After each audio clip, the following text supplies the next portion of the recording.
sure if the applicant is here or not. There we are. Oh, okay. Okay, so this case has been before you before, 1109 Michigan Street, Northeast.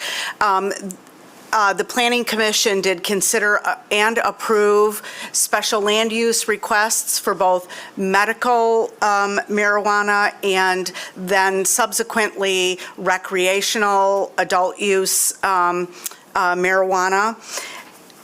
As the applicant was commenced on construction, they realized that the building was in very poor repair and was unable to be salvaged. At that time, they submitted an application for site plan review for a revised site plan. Originally, as you can see, on this aerial photo, there was a small building on the site that was unable to be rehabilitated, and the applicant came forward and had approved a new building on the east part of the site rather than on the west part. The Planning Commission did approve that, and that was approved March 10th of last year. An extension was granted. Let's see. Yes, you have site plan review was granted last March.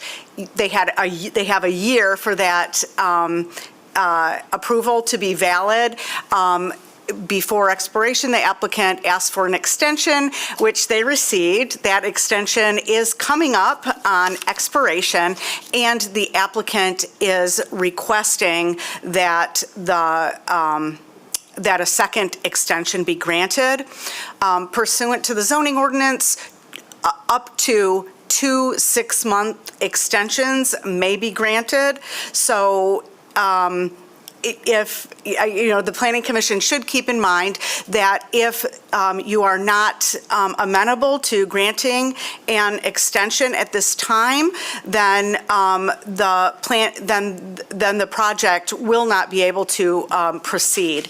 And the reason for that is this location needed a separation distance waiver from a sensitive use, which was Fuller Park. The zoning ordinance has subsequently been amended, and a waiver to those sensitive use separation distances has been eliminated from the zoning ordinance. The Planning Commission no longer has the ability to grant those separation distance waivers. So if this if this approval expires, this site will not have the ability to pursue a cannabis use on the site. Do you have any questions for me, or shall I turn it over to the applicant at this time? All right, we'll have the applicant up if there are other things you'd like to share with us.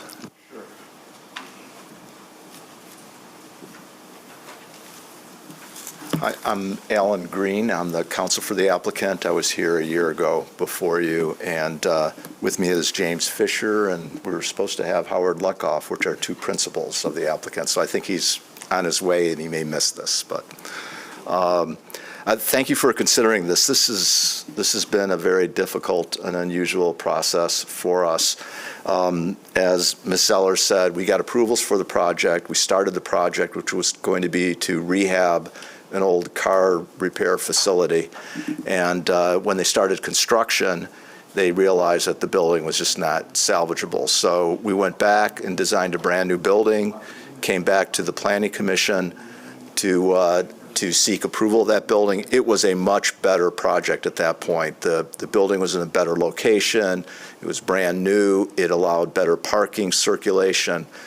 The one thing that the Planning Commission, this commission required, though, was that we obtain an access easement, a secondary access easement to the rear of the property across property known as 1135 Michigan Street. This whole area is really messed up if you've been there. So we had a commitment from the owner of that property to do that with cross-access parking, and that was based upon, he had visions of building a hotel there, and he thought that he would, need the parking for the hotel. That project apparently never went forward. He changed his mind. I don't think there's any project going forward there, and he just refused to enter into the access easement that the commission required in order for us to do the project. So at that point in time, we went back and submitted a request to amend the special land use and site plan approval to eliminate the secondary access. At that point in time, another issue came up, always with this area. The easement, the sole access to this property, you could see from the visual there, is across property known as 1121 Michigan Street, which is, I think it's a Dollar General store right there now. And under the old easement agreement that covered that access, there was a provision that allowed the owner of the property across whom we were accessing to be able to block the easement periodically without any specificity for an indefinite period of time. It would be short, in order to allow trucks to unload or load at the Dollar General store. We weren't involved in that. How that ever got approved originally, I have no idea, because the property was split, and this is a commercial property, and that's the only access. But that posed a problem, obviously, for any kind of commercial use on the property. So we then started negotiations with our neighbor at 1121 Michigan Street. Our intent there was to really cure all the problems that are going on over there. And so we've been working with our neighbor and our mutual engineering consultants, and they've devised a new cross-access easement concept. Instead of having the single access drive that you see there, we were going to reconfigure it and have two access drives, one in, one out. Be very efficient. It would avoid the issue of conflicts with the trucks. We would move the building back to the other side of the property, and then there would be more room that we would preserve in order for trucks or anybody else to access that. Another issue, complication for that is 1121 also has a license agreement with 1135 for 1135 to be able to cross 1121's property to get to Michigan Street. So we're trying to accommodate that in our agreement as well.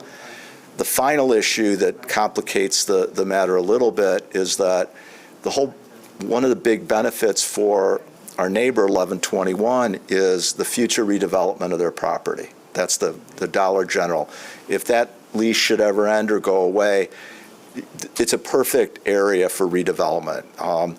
But the current location of our easement would interfere with that, as well as we have a sign easement that would interfere with that. So the whole purpose of this redesign was to do two things: accomplish the current purpose to provide proper cross-access easement, so their people would even go on our property, be sort of the circular pattern, and have a secondary revision that would allow for proper access more towards the western side of the property in the event that our neighbor redeveloped her property. So we were trying to accomplish a lot of things.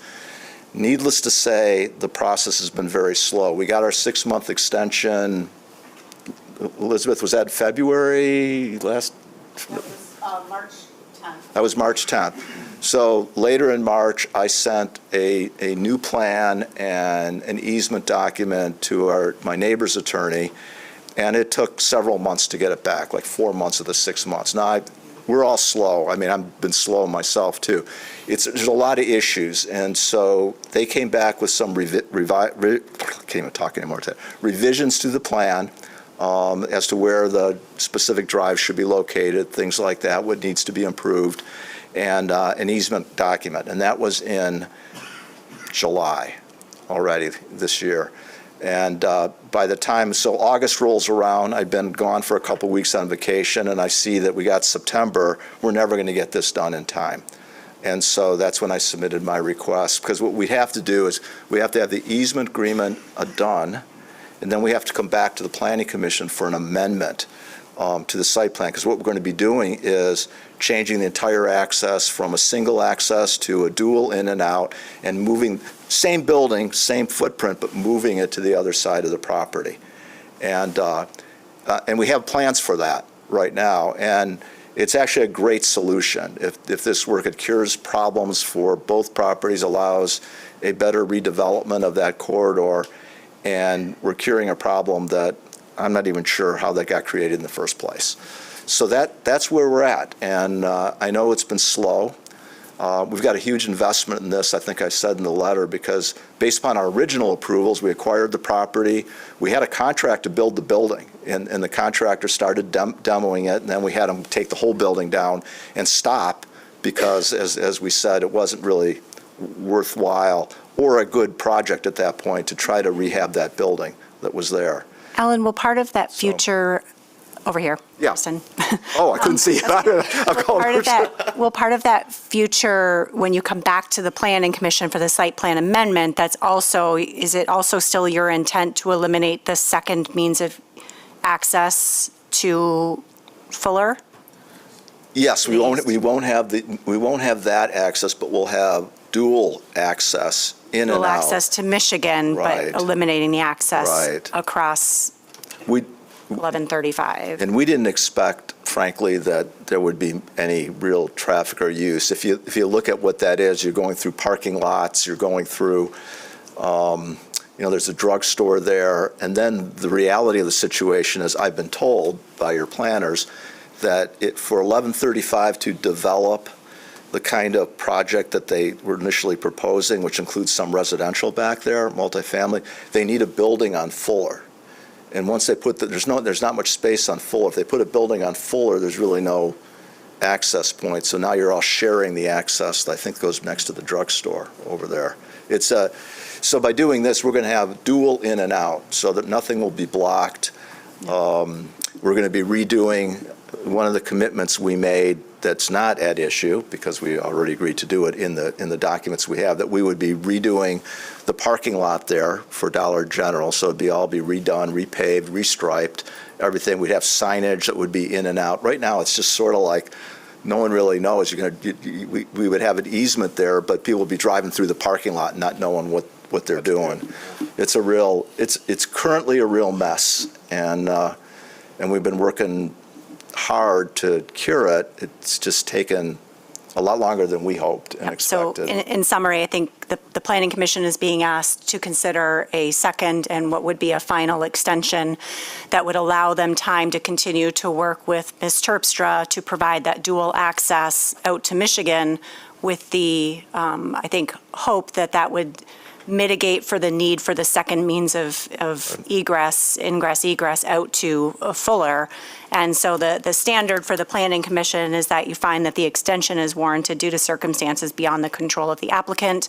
In this particular case, I think their argument is that there's continued ongoing negotiations with the adjacent property owners that still needs more time to flesh out in order to produce a plan that should, per them, improve access in and out of the site. Procedurally, if we grant this extension and then they come to us with an amended site plan, does that restart the clock, giving them a year and then potential extensions on top of that? I believe that would be the case. All right. It would be a new site plan at that Okay. point. And/or an amendment to the special land use, which would be inclusive of a site plan amendment. Great. I would make a motion to approve that extension request. So these support? All right. Any discussion on that motion? All in favor, say aye. Aye. Any opposed? All right, the motion passes. Thank you. Thanks Thank for you being very here. much. Hopefully, we'll see you soon. All right, our first case today is 1590 Plainfield Ave Northeast. Laura will take us through this.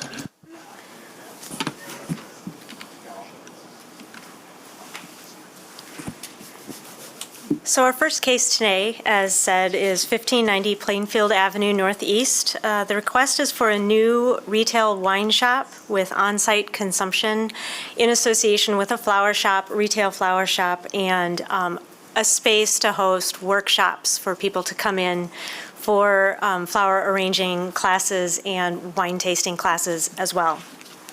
The property is in the TN TBA zone district. The future land use map identifies this area as traditional business area. It is surrounded there's some houses both in the residential area, and there's some houses in the TBA zoned area as well. Houses both north, east, and west of the subject site. There's a laundromat across the street on Plainfield and a auto repair shop directly adjacent south to the site. The property is located on the east side of Plainfield, just south of Sweet Street. It is, the property is about a little over 4,000 square feet in area, and it's improved with a single-story brick building that has original storefront windows and doors. As you can see on this slide, the building as it sits today is in extreme need of some renovation. It's been vacant for a number of years or underutilized. It has not been used as a storefront for some time. And it's the applicant's intent to do a complete renovation both inside and outside of this building. At the rear of the property is mostly unimproved green space. There's a significant grade change going east. The alley, you can't hardly see it on this, there is an alley back here. It doesn't look like it's in good repair. The alley is about 15 feet higher than the grade at the back of the building. So there isn't really anything that can be done with that space. That would be left alone. All the renovations and the use would be within the existing footprint of the building that's there right now.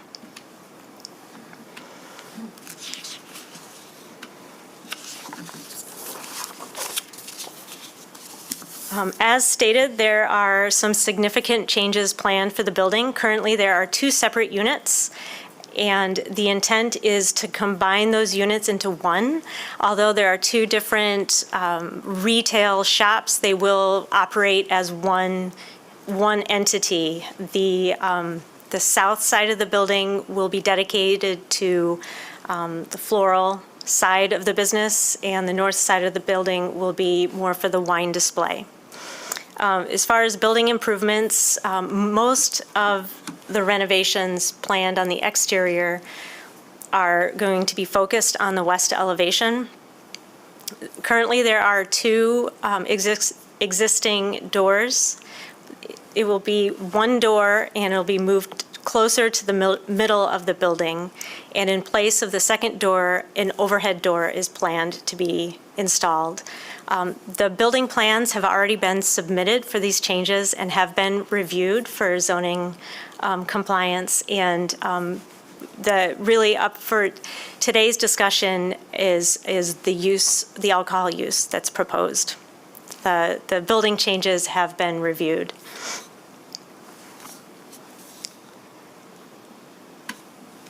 Once the units are combined, the total square footage of the floor area of the retail space will be just over 2,000 square feet. As stated, in the back of the south side of the building will be the floral cooler dedicated for that side of the business. The wine display shelving is proposed on the north side of the building. And as you can see, there are security cameras located at strategic points inside the building. And there will be a small bar, and their cash point of sale system, their cash register will be within clear view of the windows at the front of the building. So that does meet the zoning requirement for visibility. The proposed hours of operation are Tuesday through Saturday from 11 a.m. to 9 p.m. and Sunday from 11 a.m. to 5 p.m. The workshops that will be offered are expected to host about 20 people if it's a floral arranging workshop, or about 10 people if it's a wine tasting. And the workshops are expected to be held, start in the evenings during the week, and may go until 11 p.m. So while the doors will be closed for retail, the workshops will be open for the people who are registered. There is a seating plan for about 25 people. And an operations management plan has been submitted, and the applicant can answer questions about that, should you have any. This property is subject to the SEPTED ordinance. The SEPTED specialists for the City of Grand Rapids have reviewed the plans, and the applicant has been in contact with the police department about the ordinance requirements, and many of the building improvements that have been planned were planned specifically to meet SEPTED requirements.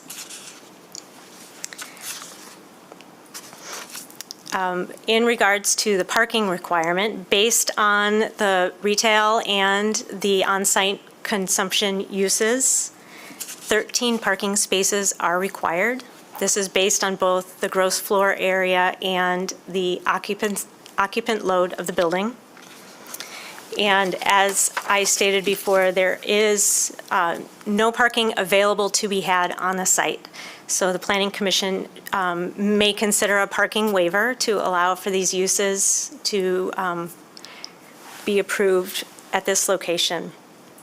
There is metered parking spaces on Plainfield, and there's parking in the general area. There, you can't see it on this slide, but just to the north of this fire hydrant, there's a bus stop. So it's very close to the rapid bus stop. That would be Route 11. And, you know, due to the limited hours and there aren't a lot of competing businesses. So there would be, as you can see, this image was taken in September of last year, and there is lots of parking available on this street. We also looked at the Mobile GR has some maps available to us. This, although it says it's from 2022, this data is actually from spring of 2023. And this will show you the parking occupancy count, and these are actual numbers from data that Mobile GR has collected. And you can see on Plainfield Avenue is highlighted green, which means it is underutilized for parking, that there's generally parking available. This slide looks very similar. The colors have changed a little bit. This shows where the parking restrictions are. So the blue along Plainfield is where the metered parking is. The red areas, it would be a no parking area. So along much of Sweet Street to the north, there isn't a lot of parking available. And if we go back to this slide, you can see the residents. These are probably residents who are parking there most of the time. But that will give you a general idea of the parking that's available.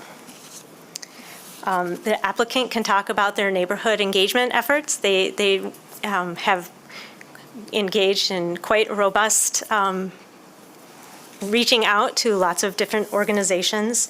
We have received a letter of support from the Creston Neighborhood Association, and also a letter of support from a local business owner of the Creston neighborhood.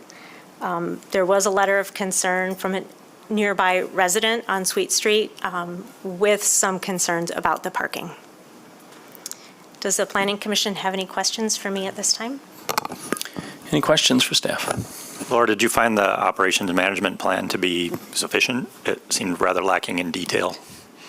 I think because of the applicant's conversations with the GRPD, with SEPTED requirements, I found it to be sufficient based on their proposed operation plan. However, it would be a good question to ask if it could be a condition of approval to include a supplemented operations plan with some additional detail. Thanks. Can you remind me of what the distance, there's a school nearby, and I'm assuming this meets the requirements of distance for alcohol distribution? Or am I?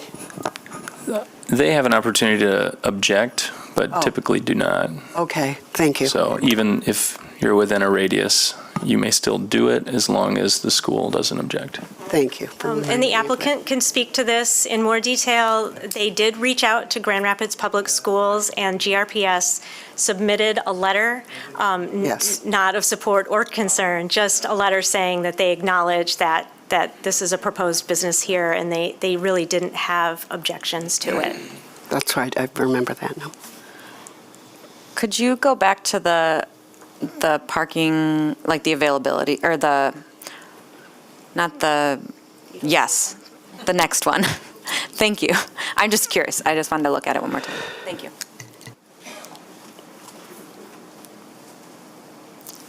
Sorry.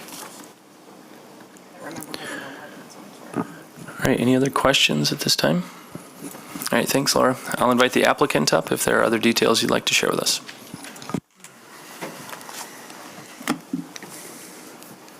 Thank you for the presentation, Laura. My name is John Benedict. I'm the applicant and one of 3 partners with 1590 Plainfield. With me, I have Kyle Warren and Samantha Kuning, the other 2 partners involved.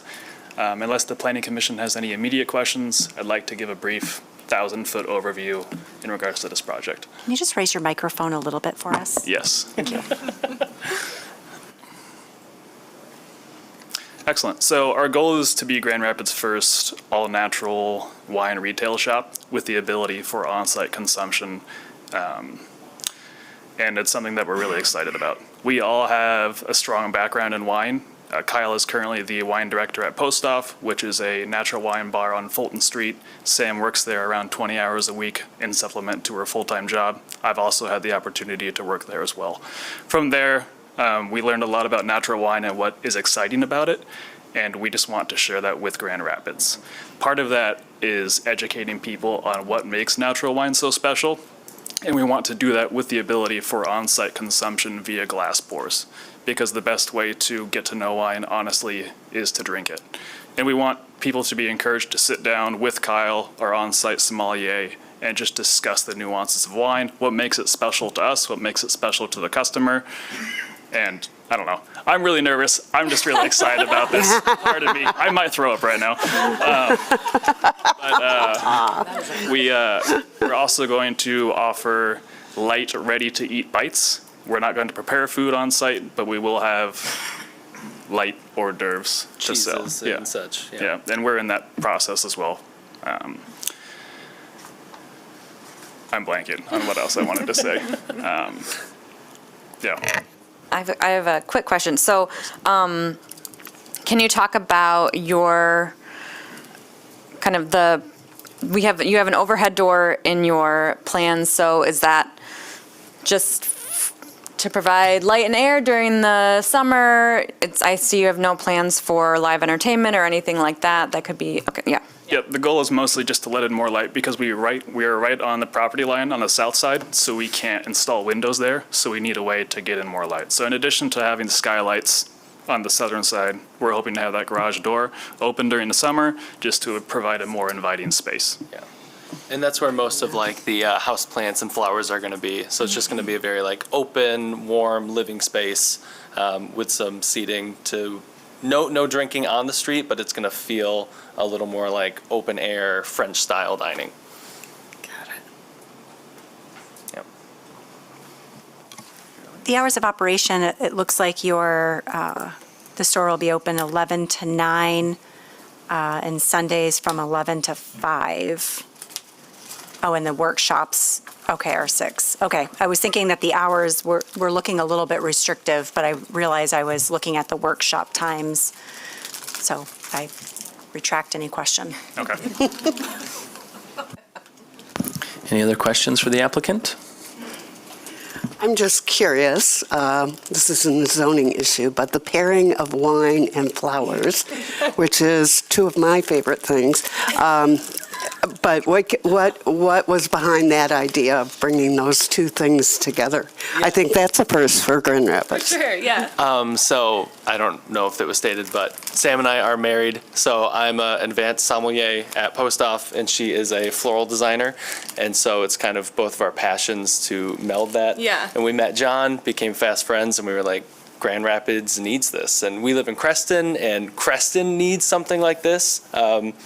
So yeah, it was just, why not have wine and design classes, really feature special farmers around the world in our community, and put a focus on, organic farming, and just, the pairing of, smelling, tasting wine, designing flowers, smelling that, different seasonality of things. So just our two passions, boom, put together. Can you have wine while you're designing the flowers? Absolutely. That would be the plan, yeah. Absolutely.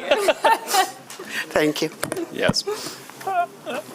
We try to get an operations management plan to clearly identify how it will be operated, so that since the use runs with the land, the approval runs with the land, if there was a future operator, we would want to make sure that they operated in the way that you are. Yeah. All that to say, are you willing to provide a more detailed operations management plan?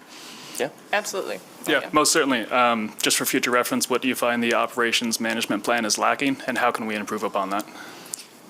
The city has a great template, I think. Yep, we have several examples that we can share with you that were found to be acceptable by the Planning Commission, and if the Planning Commission's comfortable, we can certainly share those, and also work on that. As if you're comfortable with the condition of approval, staff can continue to work with the operator on fleshing out some of that detail, perhaps utilizing examples from the past. And I might stand corrected, because our packet is missing a page that is now there, so I think. Maybe it's already. it might be already done. Okay. Yes, it's a page long. Not 2 paragraphs at least. They do have an operating management I think Paul's having technical difficulties on his iPad again. Not his fault. All right, any other questions for the applicant? All right, I'll have you take a seat. I'll open up the public hearing for this case at 1590 Plainfield Ave Northeast. If you're here today and would like to share your thoughts, please come forward, state your name, and keep your comments brief if you could. All right. Good afternoon. I'm Greg Hampshire. I'm a resident of Creston, and I'm also the executive director for the Creston Neighborhood Association. I've had the privilege of meeting with the folks from Good, and we support, as you saw from our letter. But that was actually from early on with our interaction. I would also like to point out they have become a community asset. John is an active member of our North Quarter Corridor Improvement Authority, so he's already an active leader in our community. He serves on our design committee, which determines those TIF spending for the North Quarter, and he's been one of the few very active executive members that serves on that subcommittee. He's also been a volunteer for a number of our events. They've been a wonderful asset to come to the community. We would like them to stay. So, thank you. All right, thank you, Greg. Anyone else? I'm Dale Hotelling. I'm a former board member of the Creston Neighborhood Association, but also serve on the Land Use Committee. And when they brought this plan to the Land Use Committee, this just looked like something really exciting for the community to be able to embrace. It's a unique idea, something, as they mentioned, something that Grand Rapids doesn't have, but might provide an opportunity for them to thrive with something like this. And the architectural drawings for the plan, for the building that they've presented, man, what an improvement for that little corner of our community. So I strongly support Good, and their endeavors in the Creston neighborhood. Thank you, Dale. Anyone else?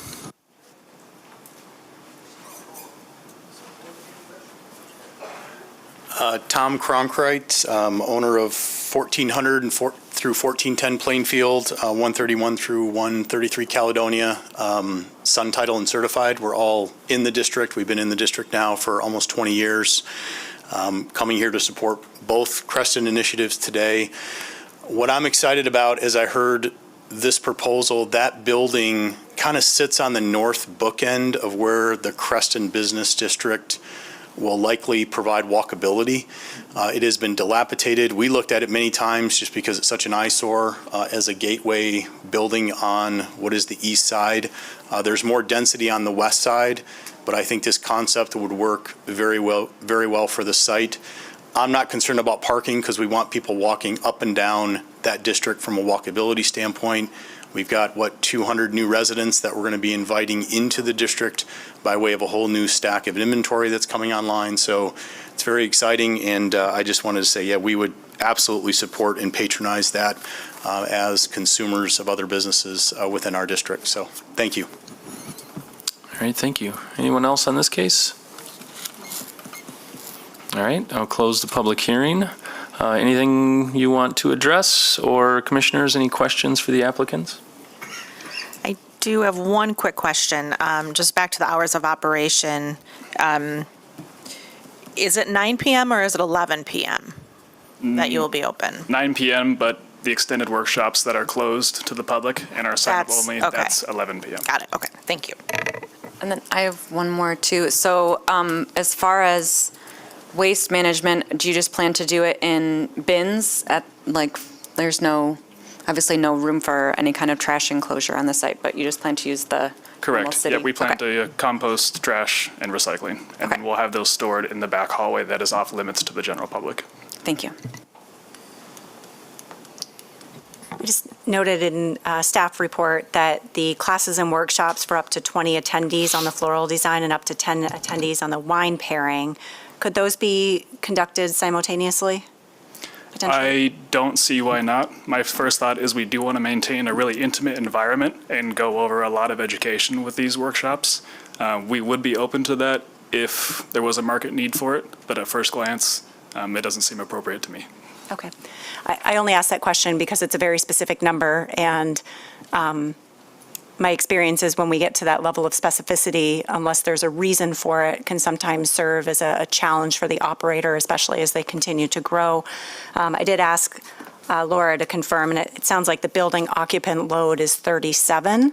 And so I'm wondering if the Planning Commission would be comfortable to focus more on the occupant load of the building or the capability of the capacity of the building versus what's in the staff report, just to provide a little bit of flexibility. Again, experience tells me that specificity sometimes comes back to haunt us.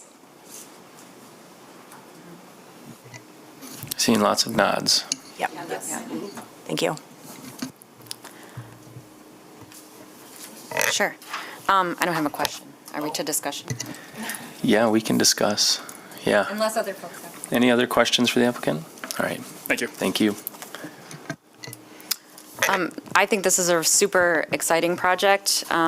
Great reuse, or I don't know, reactivation of a building that's been not for a long time. I'm not worried about the parking because of the metered parking available, the access to bus, and obviously the hope that neighborhoods will be patronizing this restaurant and walking to and from. Yeah, I think it's a completely appropriate use in this location, and something unique that hasn't been provided in the past. And whenever is appropriate, I'm happy to make a motion. I'm happy to support your motion. I think that this is a winner in every sense of the way, taking away blight and bringing something new to an area that's going to have a lot more residents living in it. Good job. I support. Before you make a motion, I just wanted to bring your attention that in the potential conditions for consideration, we sort of merged the operating hours. So it currently reads that the general operating hours for the business and workshops is Tuesday through Saturday, 11 a.m. to 11 p.m., and Sunday, 11 a.m. to 5 p.m. If the Planning Commission feels strongly about the 9 p.m. I don't. business close, okay. And I would change it to 6, right? Because didn't you say in their operations it said 9 to 6 on Sundays? 9 to 6 or 9 to 5 on Sundays? No, it's Oh, 11 to 5. 11 Oh. to 5. That was the workshop, 6 PM timeframe. This would make that moot. So as it's written, this is more flexible than what they have put in their application, but what I just heard was you were comfortable with that, and we don't need to pull that out any further. So Would folks be amenable to extending Sunday hours to like 9 PM? So what that does is give you the flexibility, should you wish to expand your business hours, you have the ability to do so without coming back before the Planning Commission. It doesn't mean you have to stay open till 9 PM. Thank God, thank So you. it's intended to help you.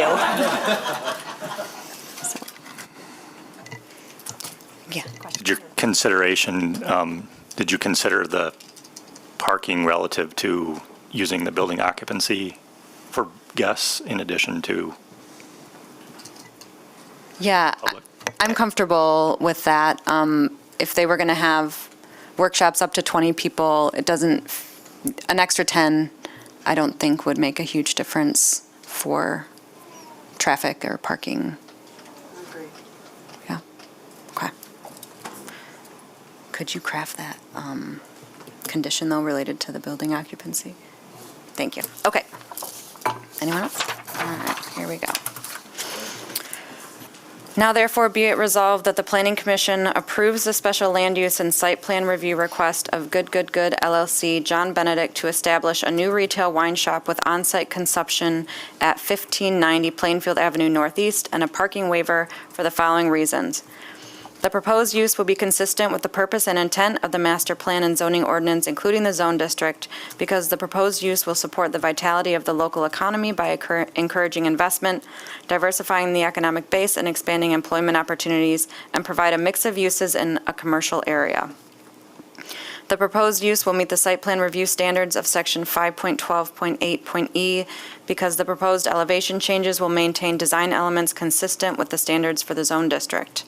The proposed use will be compatible, harmonious, and appropriate with the character and uses of the neighborhood, adjacent properties, and the natural environment because the proposed use will support the desired mixed-use character of the neighborhood, and the use will restore and activate a building that has been underutilized or vacant for many years.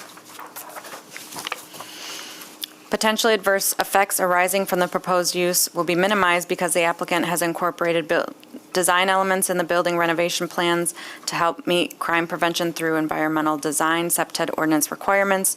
The proposed use will not be detrimental, hazardous, or disturbing to existing or future uses or to the public welfare by reason of excessive traffic, smoke, odors, glare, or visual clutter because the business will typically be open no later than 11 p.m. and no food preparation is proposed mitigating smoke and odors from the site. The proposed use will not adversely affect the walkability of the neighborhood, impair pedestrian circulation patterns, disrupt the continuity of the urban street wall, or otherwise hinder the creation of a pedestrian-oriented environment because the proposed use and renovation will activate the pedestrian environment, and because of limited parking available, patrons and workshop attendees will be encouraged to walk or rely on other modes of transportation.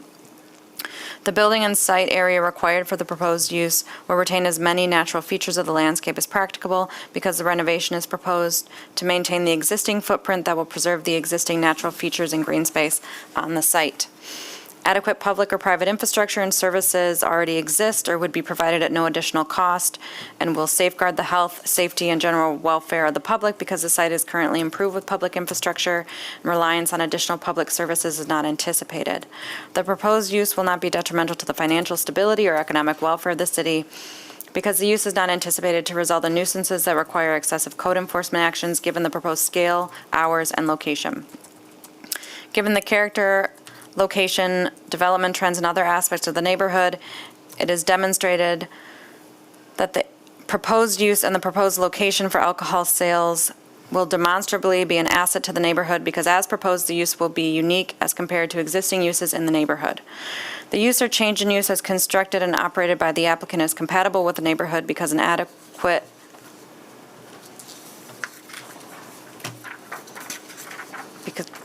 because an adequate operations management plan will be, and training will be provided and be in place.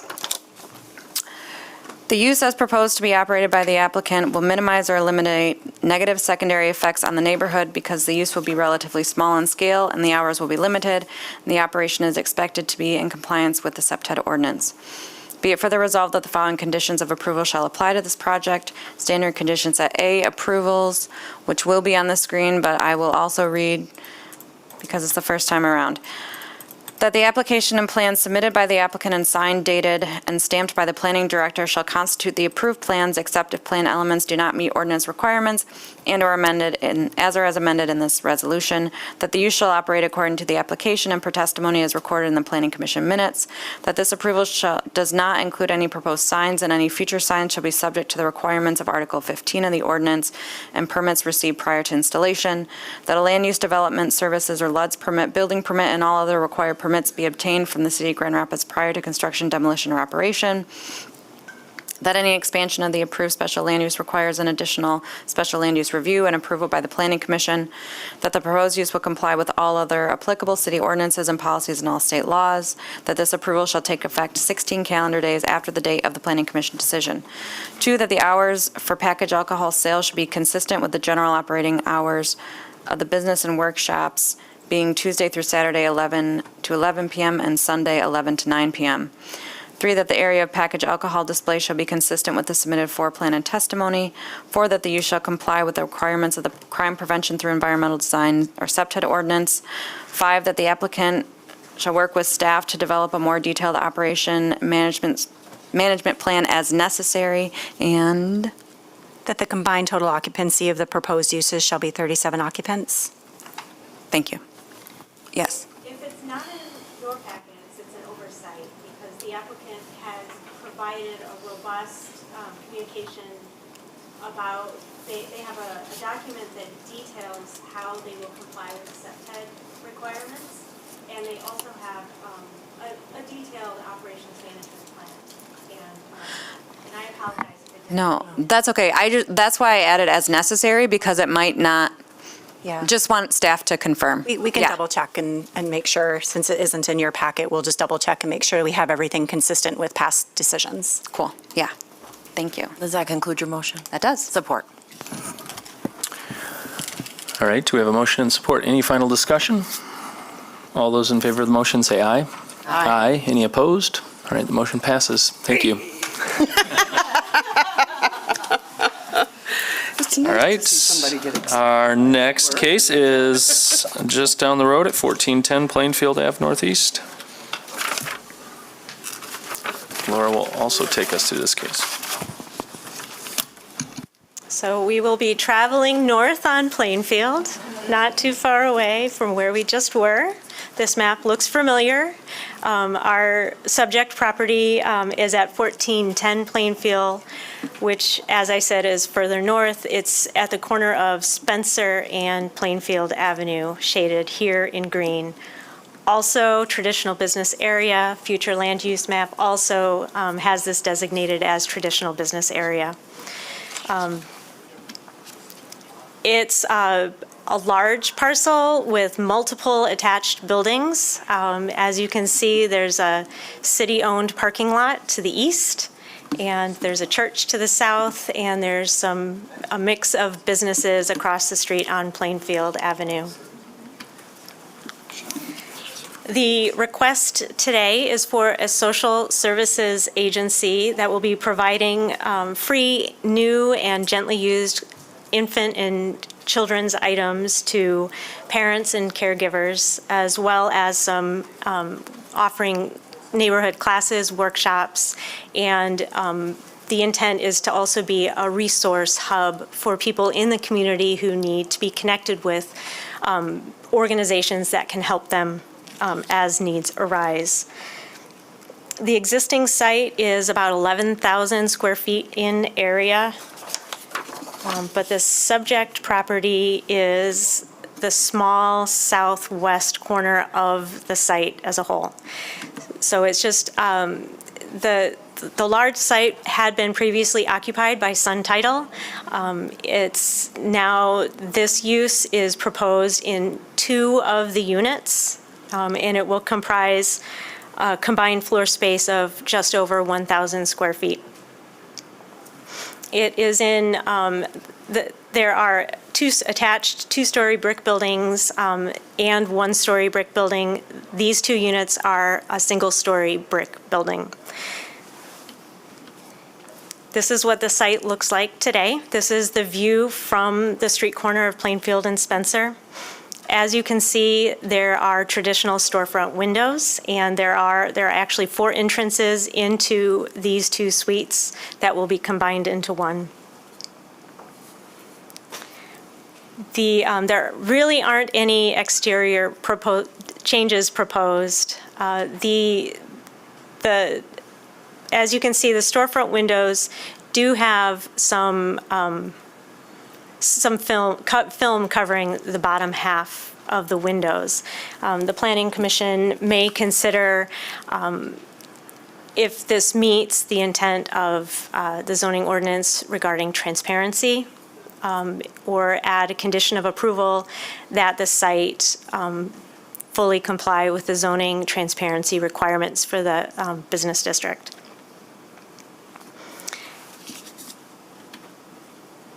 It looks like they're reflective here, but I don't think that there's any reflective film on the glass, just the frosted glass at the bottom half of the windows. This slide shows clearly the area of the parcel, that is the 2 units that will be occupied by the applicant.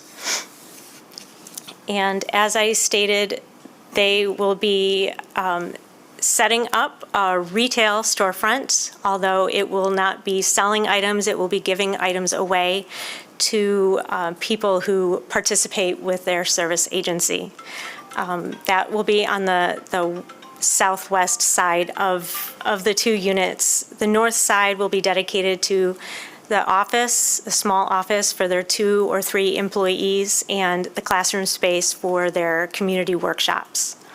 There, at the back of the units, there's a storage room, and that will be used to sort items as they come in for donation and to store extra items on site. As I stated, there are 4 entrances to these suites. However, 2 entrances are planned to be used. This door on Plainfield Avenue, near where their office and classrooms are, will be the main entrance into the building. The prominent door, the storefront door at the corner, the participants will be directed to exit through that door. It's not clear that that door will be open for people to enter. The applicant might be able to explain that a little bit more. And it wasn't stated at all in the application that the other 2 doors will be utilized. The meeting space for classes they're expecting 1 or 2 classes a month for about 15 participants. They will be open to the general public. Members of the community can join the classes on child safety, parenting, educational classes of that nature.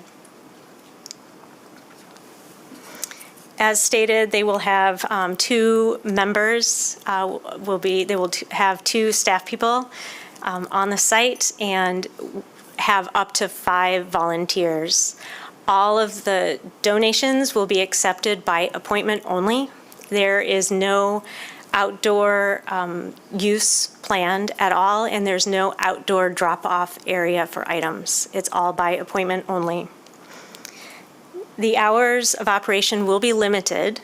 The open hours for the retail storefront are expected to be Tuesdays and Thursdays, 9 a.m. to 5 p.m. Mondays and Fridays, 9 to 5 by appointment only. And Wednesdays, they will be closed entirely except for staff and volunteer work to help restock and sort donations.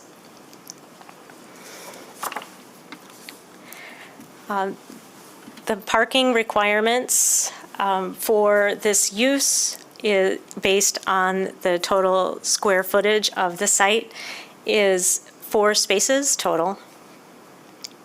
There is metered parking on Plainfield and Spencer, and the city-owned parking lot behind the building adjacent to the property. There is also a rapid bus stop on the same block as this location. The applicant has met with the Creston Neighborhood Association along with several community stakeholders who have submitted letters that are in your packet, and they can provide additional details on their engagement efforts. No additional letters have been received by staff to this date. So some considerations are the appropriateness of the limited hours and a social service agency in a traditional business area at this location, and if the parking waiver is appropriate for the volume of use proposed at this site. Are there any questions for me? Any questions for staff? All right, thanks, Laura. I'll invite the applicant up if there are other details you'd like to share with us.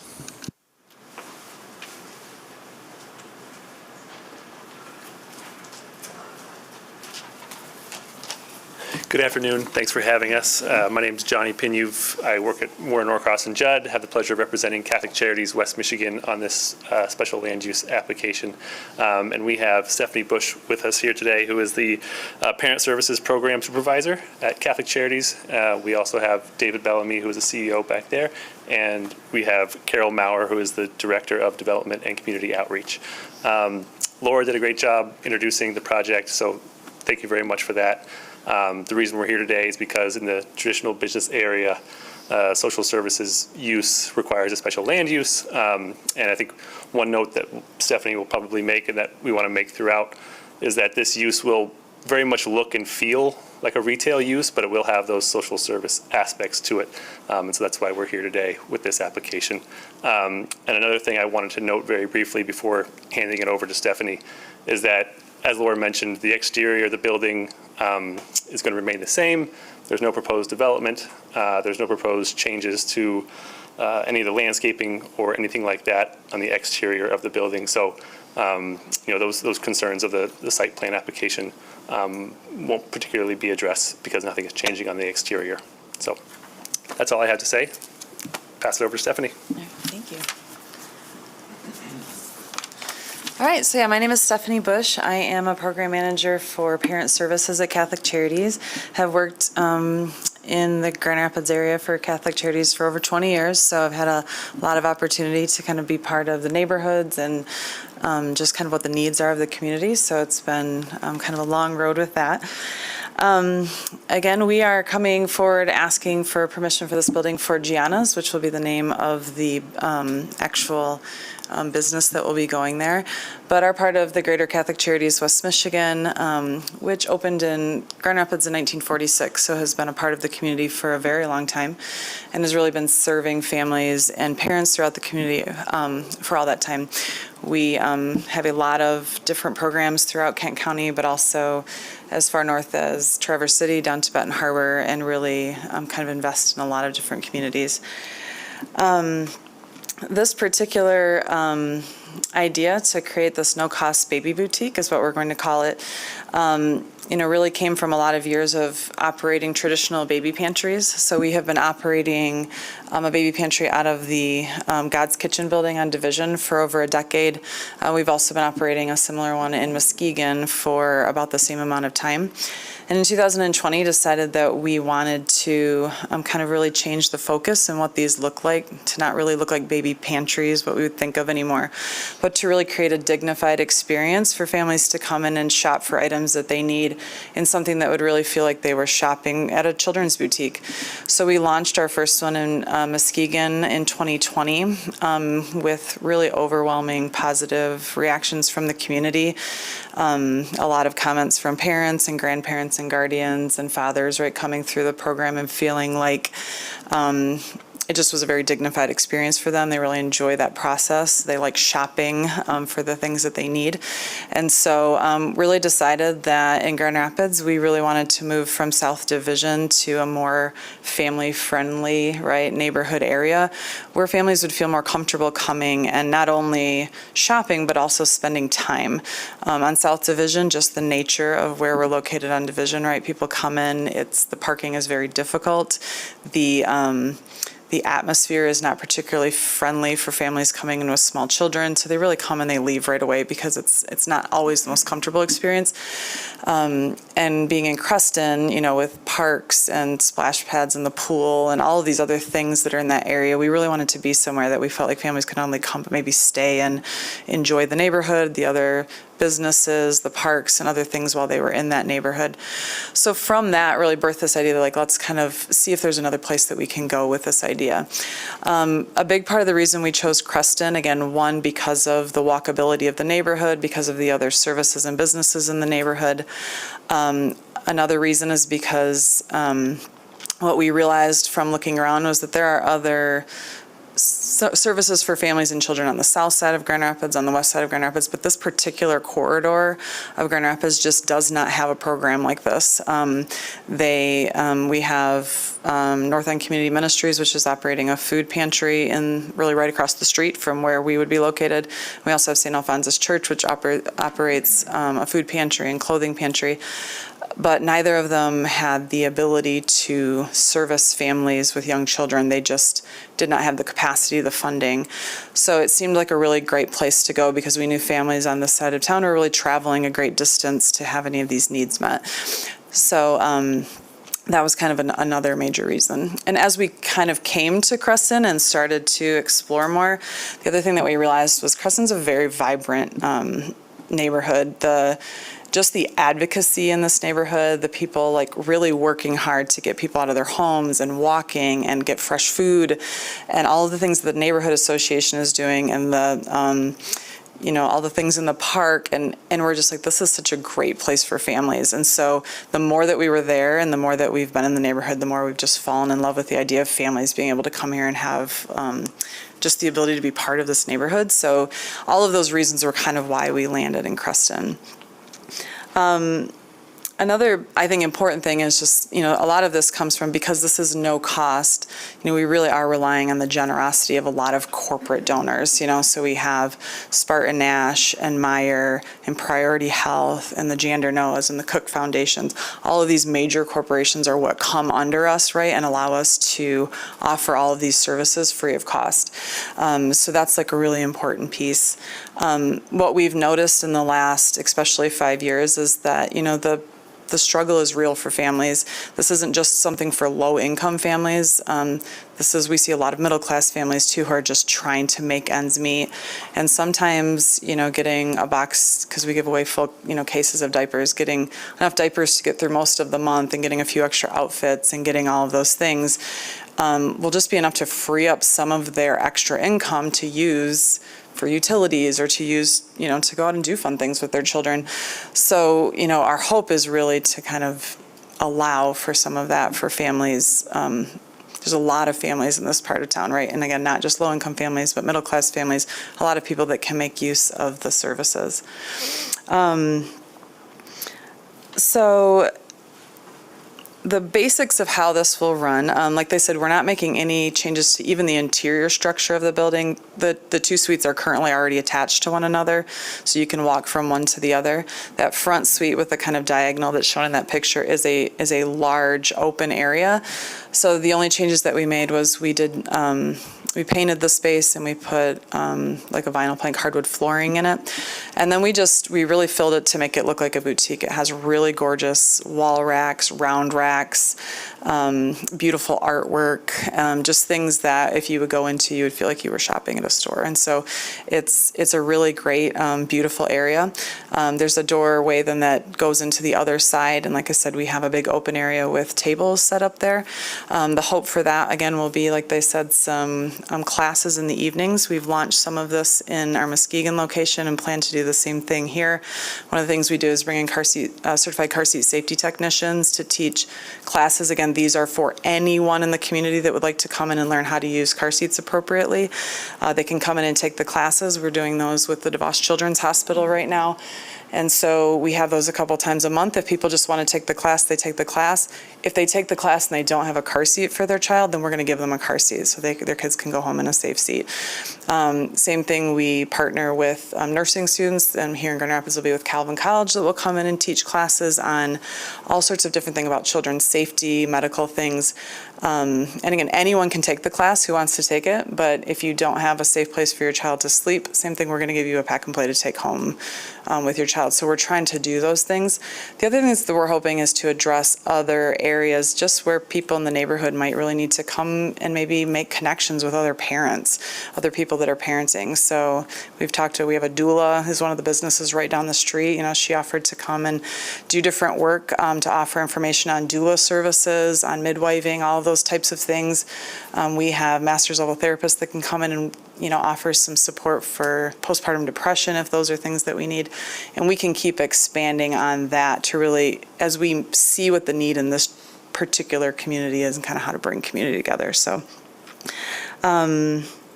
yeah, so as they said, it will be opened for walk-in to the public, those kind of couple of dates, Tuesdays and Thursdays, where anyone may walk in. Again, we're going to do a very good traffic flow, so there's no backup of any sort. We have a large area that people can come in. Multiple people will shop at the same time and then exit out the front door. And we've done this in Muskegon already. We've done it downtown, so we've never had like backups of people. So we feel pretty confident that there'll be a really nice flow through the building, and there won't be any issues with that. And then on the other days, again, we'll have volunteers coming in. So the great thing, I think, for Creston is that we do have a lot of businesses, corporations that send in volunteers for this type of stuff. So a lot of times when we have people come and volunteer, they're businesses that send people, and they always leave our place and go out for lunch, right, at like one of the local restaurants. And it really has opened up a lot of eyes since we've been there, I think, of people just being like, oh, this was some great restaurants down here, and it really kind of gets people coming back, I think, to Creston, which has been exciting for us to see. So, yeah, so again, we just thank you so much for giving us the opportunity and for your service, obviously, to the community, and just really hope that we can get this approved. So, All right. Yeah. Thank you very much. Commissioners, any questions for the applicant? I have one. So considering all the things you're talking about doing here, do you think the hours of operation you have proposed are too limited? So you don't have any weekend hours on here in a traditional business district, and then just 9 to 5, except for a couple weeknights. Weeknights. Yeah. Weeknights. Yeah. So again, unless this is significantly larger than we're planning, right? The other two boutiques that we've been able to run, we've been very easily been able to operate within those kind of limited hours. Yeah. And then a couple of nights a week just to bring in people for classes. So nothing on the weekends? Nothing on the weekends. No. Can you discuss the entry, exit, why you just didn't use one door for entry and exit for the retail part? Yeah, well, our main reason, I think, is that, so the way that the building is set up is that front is all retail space, right? And then the other door will enter into the kind of classroom area. So it's like it's a big room. It has like seating and conference tables. So our hope is, because one of the things we really hope to do with people, like they said, is kind of being a resource hub, is that when people come in, we do really take some time to sit down with them and just see, like, do you have any other things going on that you might need some access to other community resources? Like I know, like Greg always says, like we're very resource rich in Grand Rapids, but sometimes we're a little information poor. So a lot of times people are going through and not knowing that there are really things all around them that might be able to help. So we're hoping to kind of be a hub for that. So when people come in, our hope is that they'll check in, and then we'll be able to talk with them a little bit, see if there's any other resources that they need. We'll have other like scrolling things of community events and stuff up there for them to go. And then we'll call them back in an organized fashion to shop and then leave, so that it won't be crossing paths, if that makes sense, coming in and out. People will kind of come in, shop, and then exit. Can anybody access this service, or is it limited to certain? The only requirement is that you have to have a child in your care within, so we have clothing and items for kids up to 5 years old. So, but that's the only requirement. So yeah, it doesn't matter what your income is or anything else. Anybody can come and shop. So it's not a traditional retail in the sense that an individual can walk in, shop, and leave. There's Yes. a necessity to prove that they have a child in their care and that perhaps they engage with you beforehand or the volunteers beforehand before they're able to shop. Is that correct? Yeah, like I said, just the first time they come in, generally, we'll just have a conversation to let them know that we have access to these resources and that if there's anything that they need, that we would be able to help them with that. So the only proof that they need to have is that, yeah, they have a child in their care. So I think although they've used the word retail, it's not a traditional retail in the sense that we've seen in other commercial situations. I'm also curious about the donation process, both the receiving and the purging of that. My experience is that even though you may not accept donations except by appointment only, people that are interested in getting rid of things more quickly or expeditiously donate it where they can and when they want. Yeah. And I'm just wondering, what will the management be of that? And is it wise to not have a dedicated, non-open hours donation just to make sure that there aren't blight issues or nuisances that result? Yeah, so again, up to this point, we haven't had that issue because, one, we have multiple sites, so a lot of times, a lot of the donations get dropped off at our administrative building on Jefferson Avenue, so a lot of the stuff comes in through there, and then, yeah, people make appointments to come. Generally, they tour the building and drop their stuff off. I understand that, yes, people can do that. My fear of always putting out any sort of a donation bin, right, would be that invites people to just leave things behind. So, that would be something that, yeah, we could absolutely consider just having like open drop-off hours where it would be staffed for that, if that seemed like it would make that better, that situation better, yeah. And then what about the purging? If I come in with donations for you and you decide that it doesn't meet the needs or isn't appropriate, what do you do with it from there? Yeah, so right now we currently, everything that comes in immediately gets sorted out for either redonation, so then we have staff and volunteers that move it to in the Image or another location where it can be redonated. Or again, we have dumpsters on our other properties and a dumpster on this property where if we had to dispose of clothing or something because it was bad, we could do that, yeah. So you do have access to a dumpster on this site? Yes, yeah, we have a full dumpster. Got it, okay. And I think you've already answered my questions about, so you do have to enter the classroom, go through the classroom, have some intake process before you go, so that it's not an option for you to have the retailer door open. Yeah. For me, for example, to walk in and shop. Right. Our plan, again, that's really just to create a nice flow of people kind of coming in and out. Yeah. But there's 2 more doors that we won't use at all. Those will just be locked all the time. Yeah. Which I think is your operations might be a bit counter to what the city has planned for these prime commercial corridors about having that retail be visible and accessible and in operation. Okay, thank you. Do you have any plans to remove the filming that seems to be halfway up on the windows? We don't, but it's not something we're opposed to. It's just, again, it was kind of the way that because it was a office space before this, so they had cubicles and stuff in there, so I'm guessing that's why they had the film on the windows. I don't know that we feel strongly one way or the other about it, but yeah, we could absolutely remove that. Yeah, it might be nice to have a little more transparency. Yeah. Any other questions for the applicant at this time? All right, thank you. I'll open up the public hearing. If you're here today about this case at 1410 Plainfield Ave Northeast, I invite you to come forward, state your name, and share your brief thoughts with us. Hello again. Greg Hampshire, Creston resident, Executive Director for the Creston Neighborhood Association.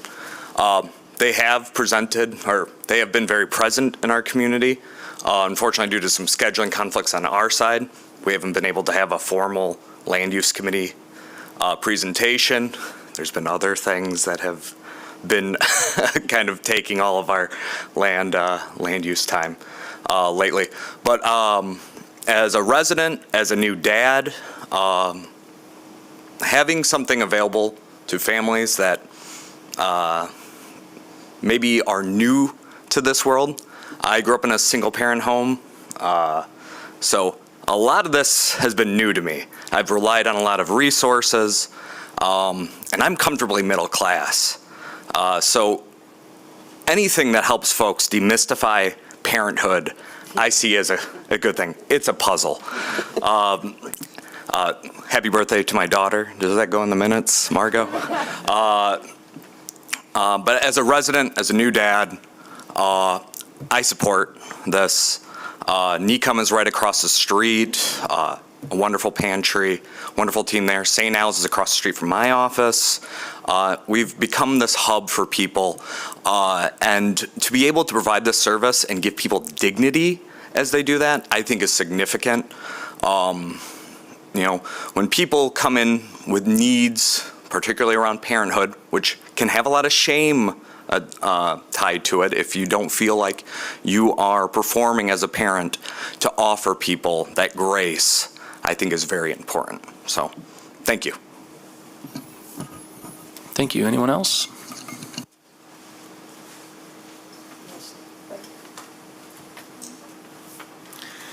Hello again.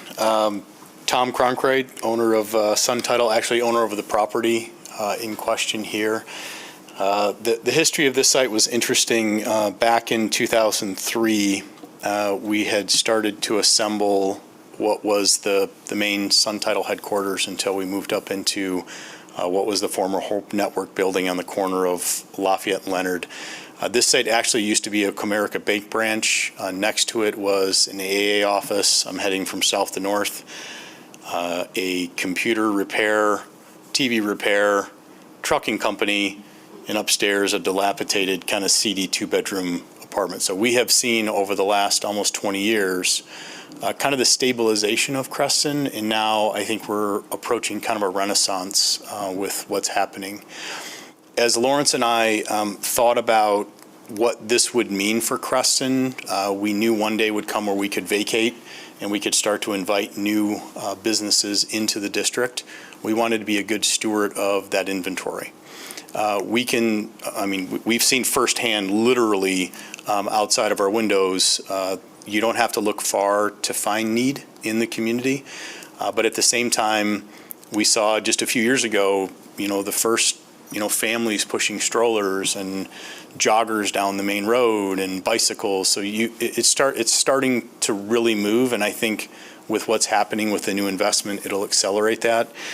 Getting to know Stephanie, the Catholic Charities Organization, they have a business model, they have a business plan. That plan works. They can see and they can measure impact. Yes, it might not be traditionally the open on the weekends and in the direct access in and out of that main storefront from a retail perspective, but it certainly does present as a children's boutique. And I think what's interesting about that is that blend line between helping people and leveling them up, finding them where they may be, and providing that level up service, but also a really cool space that has a lot of texture to it, from clothing to car seat safety to infant sleeping safety to general counseling, that they could have a conduit to other needs. Lawrence and I felt strongly that of the litany of requests that we had regarding uses that were more office-based, or it just didn't feel like the impact that we could have from a community perspective around what Catholic Charities in this boutique was planning. So we fully support this. I think it's in line with the needs of not only the community, but I also think it'll be, again, a feeder for others to enjoy Creston with this boutique addition. So thank you. Yeah, thank you. Yeah, go ahead. Tom, can I ask you a question, if you don't mind? I'm curious if we flip to the floor plan. Yeah, absolutely. Oh, sorry. We're having the There we roofs go. redone. I saw that satellite picture and I'm like, ugh. They actually start next week. Can you tell me, how is the rest of the building used? I guess what I'm specifically wondering is, it looks like there's space immediately to the south, floor area, I should say, but how is that space being used currently? So Sun Title programs everything to the north. So we kept, so this is 1,400, and then that immediate classroom area that it shows is 1,404. And then Sun Title is programming 1,406, 1,408, and 1,410 as you head north. And So- what if you head west? If you head east. No, wait, east, I'm sorry. If you head east, that's a two-bay where there's proposed to do like a camera shop or something like that. So that's more retail right now. So that's other storefronts that's available completely separate from this. And was it ever explored for that to be a flipped model where Catholic Charities had looked at the space to the east and the traditional camera shop at the corner, or is that not? It wasn't. It wasn't? No, it wasn't. So, and we actually have that other space leased. The whole thing is leased, essentially. So what we did is the 1410 all the way through 1406, we kept that as our main downtown closing location. So we have a tremendous amount of activity coming in and out of closings. And then we kept those two bays of 1408 and 1406 we have 8 employees that show up there full time. Okay. Yep. Thank you. That's how I was just wondering how the balance of the building No was being worries. used. It's an amalgam of different buildings and storefronts. Been in there, it is, yes. Yes, thank you. All right, anyone else for the public hearing? All right, I'll close the public hearing. Commissioners, any other questions for our applicants? All right, then discussion. So I think the services they're talking about providing, I think the retail that they're talking about providing and the design of that all seems great use of the space. I'm disappointed that the hours are not more in line with what we would hope for traditional business district in terms of retail, that there's no activity planned for the weekend when people would potentially have more time to come and stay in the neighborhood. And yeah, I would prefer if the window coverings were removed so we had more transparency. So I think the hours of operation are the only, I don't know, the only aspect I'm concerned about, I guess.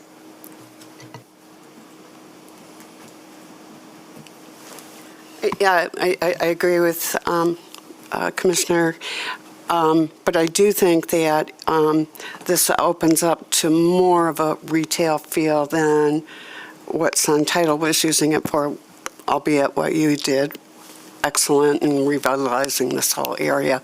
But I think I appreciate having run some of these kind of programs before, the dignity of shopping versus coming into what doesn't seem like a shopping experience or a retail experience or a choice experience is really empowering. And, you know, I was 20 when I had my first kid. It's a lot of work, and I don't care what, you know, your background or anything is, to have that kind of resource in this wonderful family-oriented neighborhood is going to be a plus.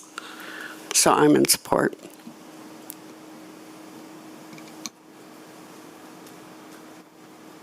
I guess I'll echo that too. Just the youth here, full support of it. I think this is amazing. I'm a child of a family that had to use resources like this, so to be able to go places with dignity, I think that's the key word here. To be able to have this opportunity in this family-oriented neighborhood is a huge deal. So I'm also in support of this.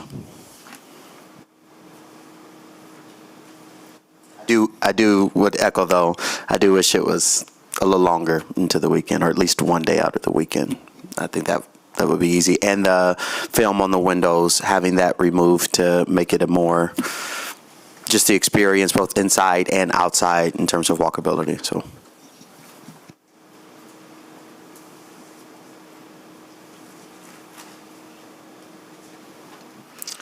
I'm in support of this project. I think it's a good use of space. I think it's a beautiful building, and it provides services to this community that need it. And I'm happy to make a motion if there's no other discussion. Anyone? All right. Is this on? Yes. so I'm just yelling into it. Yell louder. Not responsive enough. No, hello. Now therefore be it resolved that the Planning Commission approves the special land use and site plan review request of Catholic Charities West Michigan, David Bellamy to operate services facility which will provide support services, items, and community classes related to child and infant care at 1410 Plainfield Avenue South, should be northeast, and a parking waiver for the following reasons. The proposed use will be consistent with the purpose and intent of the master plan and zoning ordinance, including the zone district, because the proposed use will contribute to the pedestrian and transit-friendly environment in a compact area by adding an appropriately scaled social service agency to the mix of uses already established in the area, and provide a social service and educational classes for the convenience of residents in the vicinity.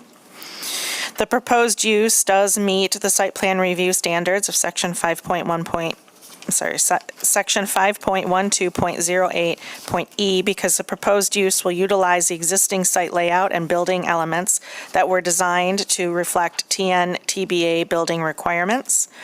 And the proposed building ingress and egress will help activate the retail storefront and support walkability of the neighborhood. The proposed use would be compatible, harmonious, and appropriate with the existing or planned character and uses of the neighborhood, adjacent properties, and natural environment, because the activity associated with the proposed use is not anticipated to impose a burden or other uses in the area. And the proposed use will complement and provide support for both residential and community-oriented services and uses within the neighborhood. And the proposed use is intended to serve community members within the surrounding neighborhood. The proposed use will not have adverse effects on the neighborhood because adequate parking will be provided by metered on-street parking along Plainfield Avenue and Spencer Street and the city-owned public parking lot directly adjacent to the building. And the utilization of storefront windows and the entrance on Plainfield Avenue will contribute to an active and vibrant business district.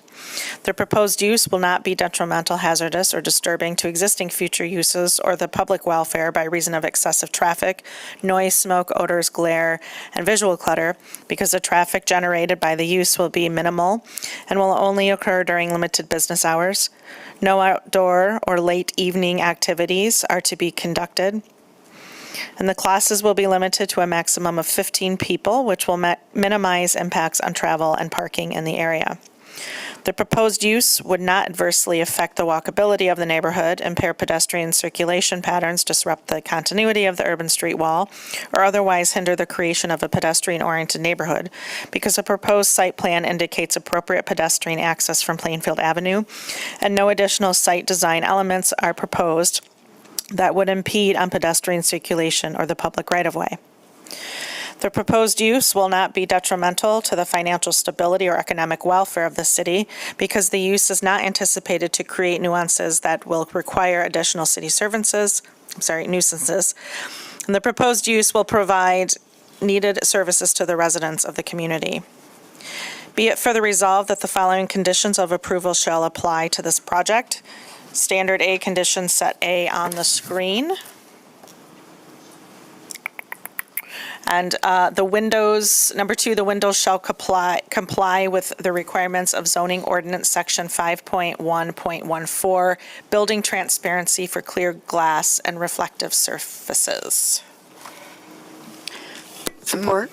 I'm wondering if I know that the applicant has no desire at this time to extend hours beyond what they have in their application, but in case they do, and so they don't have to come back for that, I'm wondering if you would be amenable to a second condition that Kristen has drafted. That the operator may expand retail service hours to be 8 a.m. to 8 p.m. Daily. Daily? Sure. Support. All right, we have a motion and support. Any final discussion? All those in favor, did you have something?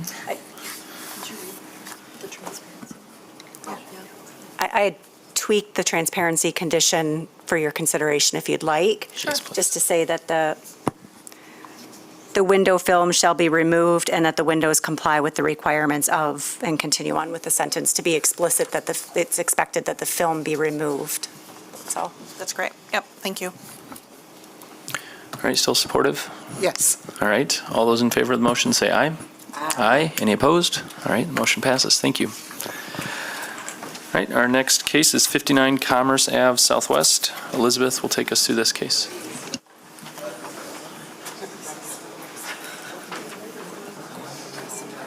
Yeah.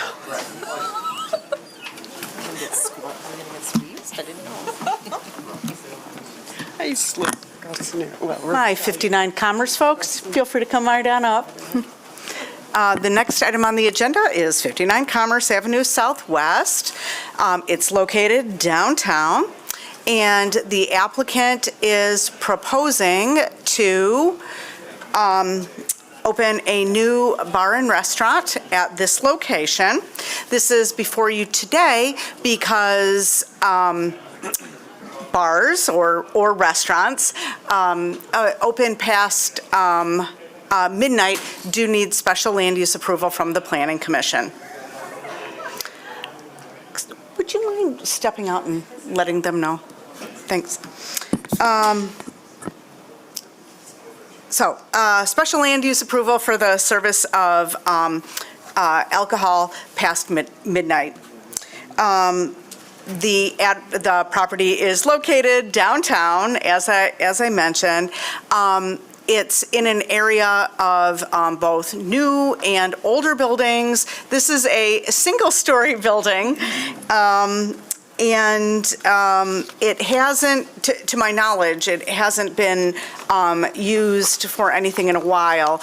At the very least, it hasn't been used for an active use in a while. It is located next door to Stella's, and the Stella's outdoor seating is actually on the loading dock of the subject property. The area is located in the Hartside Historic District, and so any exterior changes will be subject to Historic Preservation Commission review. The property is about 5,000 square feet, and the building is about 4,500 square feet in area. The applicant does. Oh, actually, here's a street view. Here's our building. And you can see the variety of office, restaurant, bar, residential in the area. The applicant does plan to make some exterior changes, bring the building closer to compliance with what we would expect to see in the TN neighborhood districts. The building, the windows will be made larger, and they're also proposing a service window for takeout orders. The dining room itself is about 2,300 square feet in area and will have seating for about 118 guests. They propose about 60 employees altogether. As far as operation, food service will be offered from 11 a.m. to 11 p.m. daily, but the establishment proposes to stay open until 2 a.m. So from 11 p.m. to 2 a.m., there would be no food service. No live entertainment is proposed associated with this use. The applicant has submitted an alcohol management plan, and it's been reviewed by our SEPTED folks and the police department, and there are no objections about the proposed use or operation. I do want to mention that this, as I said, this is downtown, and this street is addressed by the GR Forward Plan, and I think this is Commerce, and the plan does recommend for this area ground floor retail and/or entertainment uses. So this is really consistent with what the kind of use that is recommended by GR Forward Plan, the GR Forward Plan, and active use on the ground floor.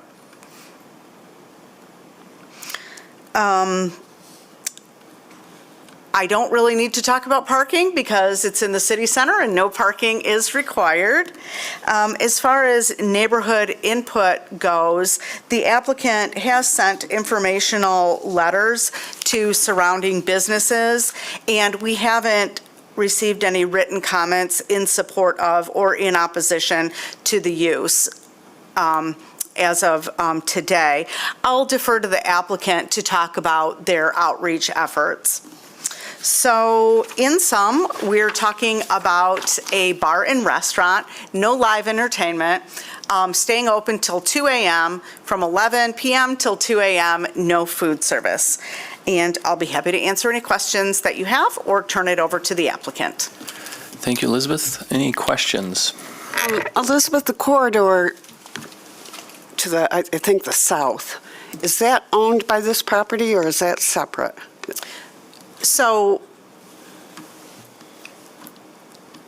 you're talking about Yes. this? So Yes. this is used by Stella's. Okay. And as you can see on the survey here, it's actually part of this subject property. I can defer to the applicant to talk about that further. Okay. I'm not aware of the arrangements there. Okay. And you can see that area right here on the plan where I'm pointing. But maybe that's their rendition. Oh, I was just going to ask, so in terms of looking at the hours of operation requested, I've seen kind of what other businesses in the area do, but do we know what everybody else is approved for? Like, so Stella's, for example, like they close at 1 at the latest, midnight typically, but are they approved for 2 a.m. daily? Do we know? Is it just a choice? Specifically when thinking about the residents that are there, but if there's no outdoor. I don't know. Okay. I'll be honest. I can see if I can find some approval for Stella's, see what I can find. It's not a huge deal. It looks like the pyramid scheme's open till 2 a.m. every day, so that helps. Thank you. Yeah. Any other questions? All right, thanks, Elizabeth. I'll have the applicant up if there are other things you'd like to share with us. Great. Thank you very much for your time, Commissioners. I do appreciate it. And thank you, Elizabeth, for the lead-in. I think you took a lot of the high points I was planning on addressing, so apologize if the wind is a little bit out of my sails here today. That being said, my name is Mike Hanrahan. I'm an attorney at CBH Attorneys and Counselors here in Grand Rapids. My firm represents the applicant, 59 Commerce LLC. With me today is Tad Feitz, as well as Rob Wall, who are the owners of 59 Commerce LLC. So we're here today to seek approval, of a special land use for the operation of a restaurant and bar with alcohol service located at 59 Commerce Avenue Southwest. Rob and Tad currently own and manage the Wynn Tavern 33 in Jenison, Michigan. If you're at all familiar with the Wynn, you probably know that they were the very first bar and establishment that was granted the ability to become a bar and establishment in Jenison by Georgetown Township. So they've got that little hat in their sails, and they've got a lot of experience under their belt. Rob and Tad envisioned a very similar location at 59 Commerce, which they plan to name Tavern 59, until you hear me reference that throughout our discussion here today. The surrounding area of 59 Commerce is designated in the GR Forward Plan as a targeted retail and entertainment corridor. We believe we can add, to the desirability and needs of local patrons by offering another option for food and entertainment in downtown. Currently, the property is sat vacant for some time, as Elizabeth had mentioned. And on the outside, it doesn't really offer too much, either visibly or economically, to the corridor. And I don't know if we can pull up just another quick picture of that again, because I think one more, which is a front shot. Yeah, as they say, a picture's worth 1,000 words. There's not really a whole lot going on here. When next door you've got a beautiful mural, across the street you've got a very successful bar and pyramid scheme. So we'd certainly like to add to the corridor. Tavern 59 will fill a vacant space with a local business who proposes to employ approximately 60 staff. Will be operated by experienced restaurant and bar owners and will add to the desirability of the corridor. Currently, the surrounding area consists of restaurants and bars such as I mentioned before, the Pyramid Scheme, Stella's Lounge, Max's South Seas, Hideaway, Martin's Prime, Dublin Hall, which is right around the corner. Additionally, there's several other bars and restaurants within a 2 to 3 block radius, such as Hopcat, Rockwell Republic, Bar Devani, Luna. We don't anticipate any significant effects in the neighborhood, is again, Elizabeth had said, parking is abundant with surrounding lots. The relatively limited space in terms of front-facing space on the sidewalks and streets are relatively limited. We don't anticipate any hindrances to traffic or sidewalk traffic. Nighttime activities will be limited to the establishment, so again, we're not going to be seeking approval for, loud music or any other disturbances beyond what's on the interiors of the building. I believe it's very apparent that Grand Rapids is booming, and it's bringing a lot of attraction to downtown, and it continues to grow on a weekly basis, it seems like. 1.5 miles, Van Andel Arena, which houses concerts, sports events, 20 Monroe, the intersection, the proposed amphitheater, all within a short and close walking distance. Providing options for food and drink are among the aims of the corridor. The restaurant and bars in the immediate area have specialized menus or are frankly sometimes a bar first and a restaurant second. Tavern 59 aims to be a restaurant first and a bar second. They can offer high quality food in a relaxed atmosphere that's suitable for lunch, dinner, drinks after work with your coworkers or with your family and friends.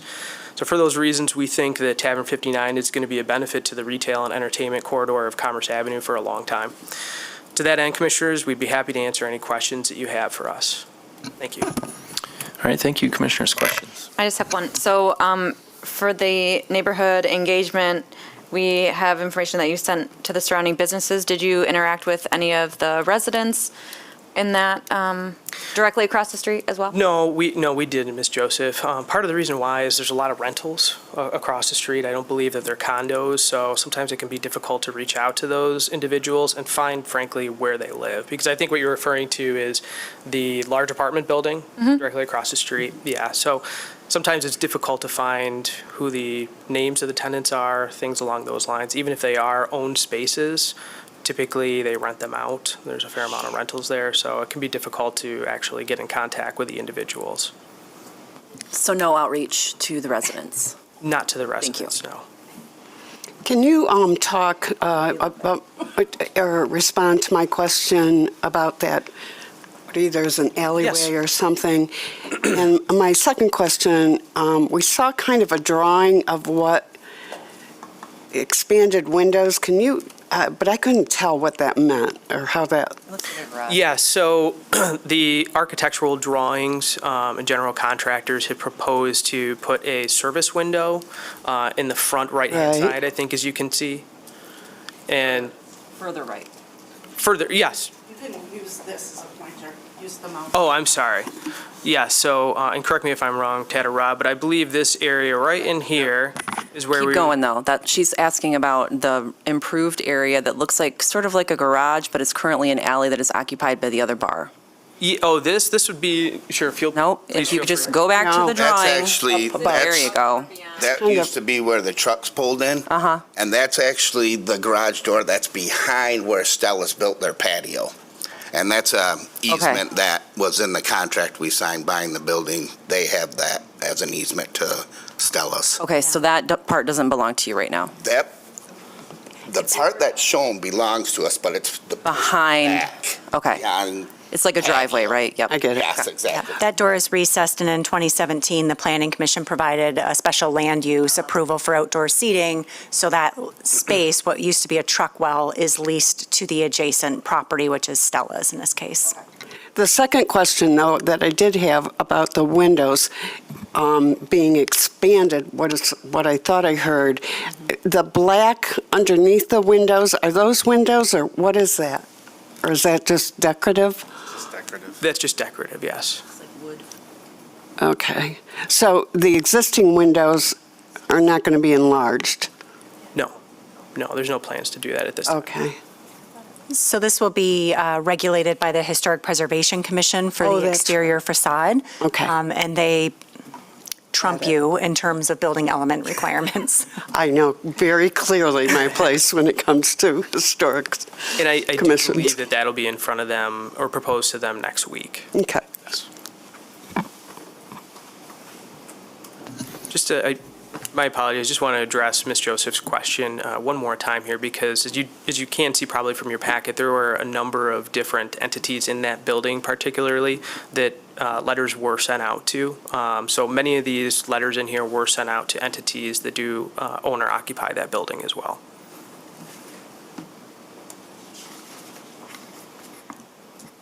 I think that there is an opportunity to connect with the Heartside Business Association and the Heartside Neighborhood Association that can help serve as a liaison into the neighborhood and the business neighborhood that might have been helpful.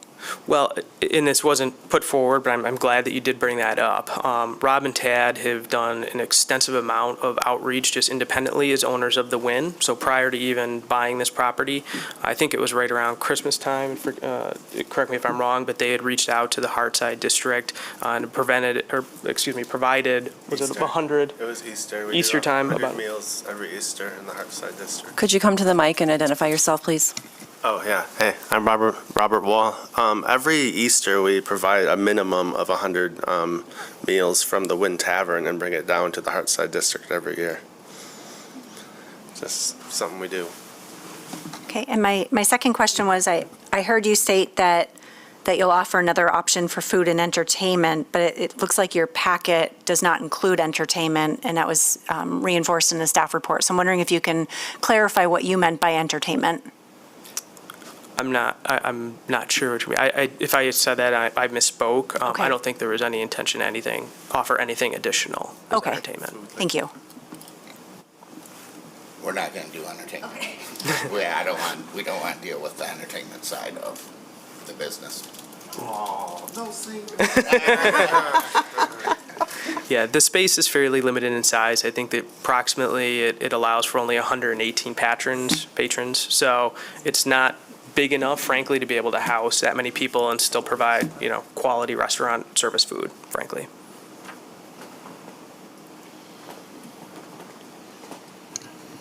All right, any other questions at this time? All right, thank you. I'll open up the public hearing. If you're here today about this case at 59 Commerce Ave Southwest, I invite you to come forward, state your name, and share brief thoughts with us. All right, so close public hearing. Commissioners, any other questions or discussion?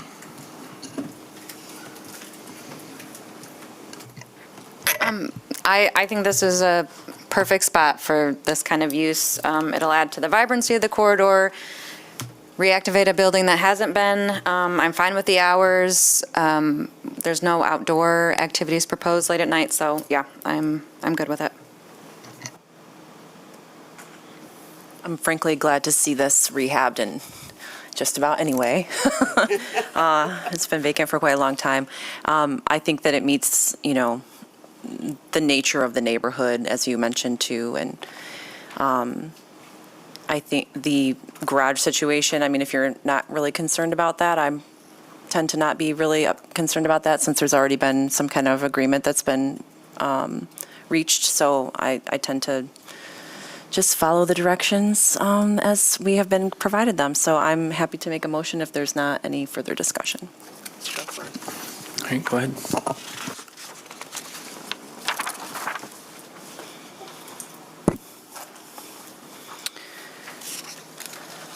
Now therefore be it resolved that the Planning Commission approves the site plan review and special land use request of 59 Commerce LLC for a bar and restaurant with alcohol service operating past midnight at 59 Commerce Southwest for the following reasons.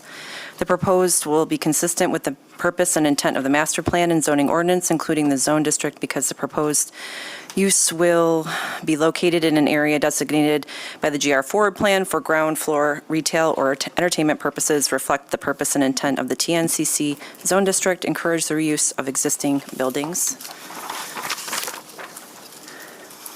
The proposed use will meet the site plan revision standards of Section 5.12.08.e because building elements will be brought closer to compliance with current regulations and will be typical of TN neighborhood design. The proposed use will be compatible, harmonious, and appropriate with the character and use of the neighborhood, adjacent properties, and the natural environment because the proposed use will support the desired mixed-use character of the neighborhood. Potential adverse effects arising from the proposed use will be minimized because the building and its entrances will be appropriately located. The proposed use will not be detrimental, hazardous, or disturbing to existing or future use by the public welfare or reason of excessive traffic, noise, smoke, or odor because late-night activity is expected and appropriate in downtown locations. No outdoor seating or live entertainment is proposed. The proposed use will not adversely affect the walkability of the neighborhood, impair pedestrian circulation patterns, disrupt the continuity of the urban street wall, or otherwise hinder the creation of pedestrian-oriented environment because of the reintroduction of windows to the facade that will contribute to a safe and comfortable pedestrian environment. Given the character, location, development trends, and other aspects of the neighborhood, the proposed location for alcohol sales will be an asset to the neighborhood because the use will contribute to the vitality of the district. Downtown is an appropriate location for this use. The use is constructed and operated by the applicant is compatible with the neighborhood because the proposed alcohol use in association with a full-service restaurant is not anticipated to create excessive noise or any activity. The use as proposed to be operated by the applicant will minimize or eliminate negative secondary effects of the neighborhood because the primary use is a restaurant serving food for consumption on the premises during most hours of operation, and the establishment is relatively small in scale. Be it further resolved that the following conditions of approval shall apply to this project, which are on your screen, standard conditions set A approvals. And that concludes the motion. Support. Who wants it? Go ahead. Could I Go ahead. Could I offer a friendly amendment to add a condition that there is no entertainment permitted as part of this approval, and any entertainment shall require approval by the Planning Commission? Co-sign, yes. Yes. Thank you. All right, any further discussion? All those in favor of the motion say aye. Aye. Aye. Any opposed? All right, motion passes. Thank you. We're going to take a quick 5-minute break before our next case.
started with our next case here, 900 Cesar Chavez Ave Southwest. Elizabeth will take us through this case. Okay, this case before you is a request to sell wine and beer for off-site consumption in association with a proposed grocery store. They'll also be requesting a partial waiver of parking. So 900 Cesar Chavez, it's a 2-story building. I'm not exactly sure how it's been recently used, but the applicant can probably fill us in there. I think it's been, it's safe to say that it's been underutilized. It does have a parking lot to the north, and it also has some parking to the south, and as you can see in this aerial photo, it also has a surface parking lot to the east. Now, this the subject property itself in blue is in the TN-TBA zone district, and the grocery store use is permitted by right. And so really today, all we're looking at is the associated addition of alcohol for off-site consumption. The parking lot off of Caulfield across the alley. Now, that was approved under a previous zoning ordinance. That lot has non-conforming rights to be there, so we won't be looking at that today, except for the fact that some of the parking that will be provided for this use is on that lot. Relative to adjacent uses, we do have, it's in a mixed-use zone district. As we often see on Cesar Chavez or the former Granville Avenue, we do have a lot of mixed residential, low-density residential mixed into those corridors. We do have an auto repair shop as well. And then the property to the south is the Granville Market, which sells wine, beer, and distilled spirits for off-site consumption. You can see that we do have a residential zone district in close proximity. I'll just show you again a couple of the slides of the existing conditions. And of course, this was before Granville was redone, so it looks a little bit different now, in a good way. So the Granville Area Specific Plan, adopted in 2017, does include this area. It generally identifies this general area as traditional business area. So this use is supported by the plan, although, as I mentioned, the retail use, the grocery store, is allowed by right. The plan does recommend that the parking lot associated with this property be used for a plaza, but it is private property and can be used as allowed by right. So as you can see here, the applicant does propose to redo the parking lot, and it will be appropriately landscaped to meet the requirements for parking lot landscape screening and parking lot landscaping. That goes for the Caulfield lot as well. Also, the applicant is proposing 2 additions to this building, one to the south and one to the north. Again, those are not under consideration by the Planning Commission today. All the building and site improvements will be reviewed by staff in association with building and site permits. You might recall the photos I showed you. There weren't a lot of windows. The applicant is proposing to open the whole thing up. Lots of windows are proposed on this building. The west elevation will be facing Cesar Chavez. So this ground floor will be the grocery store. Upper level is proposed to be offices. And then the north elevation will go to the north parking lot. So this north elevation is, I think, the main entrance. Along with the addition on the north side is an outdoor deck. That deck is proposed to, it's for the use of employees, and if I did not include it in my resolution, I should have, because you can allow administrative departures for an outdoor deck in association with an office. We would just want to make sure that it wasn't part of a restaurant or something like that. So that is an allowed administrative departure, and I did want to include that in this, and I fear that I might have not included in the resolution.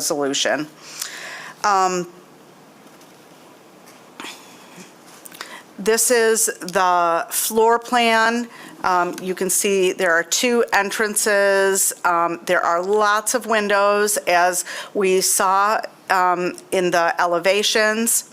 This next slide shows that the alcohol display will be in this cooler that I'm pointing out. It looks about 3, like it will be about 3 cooler doors, and perhaps the applicant could confirm that that's what's intended. There is nothing identified on the floor plan other than the cooler area, meaning I see no warm wine or beer on the shelves.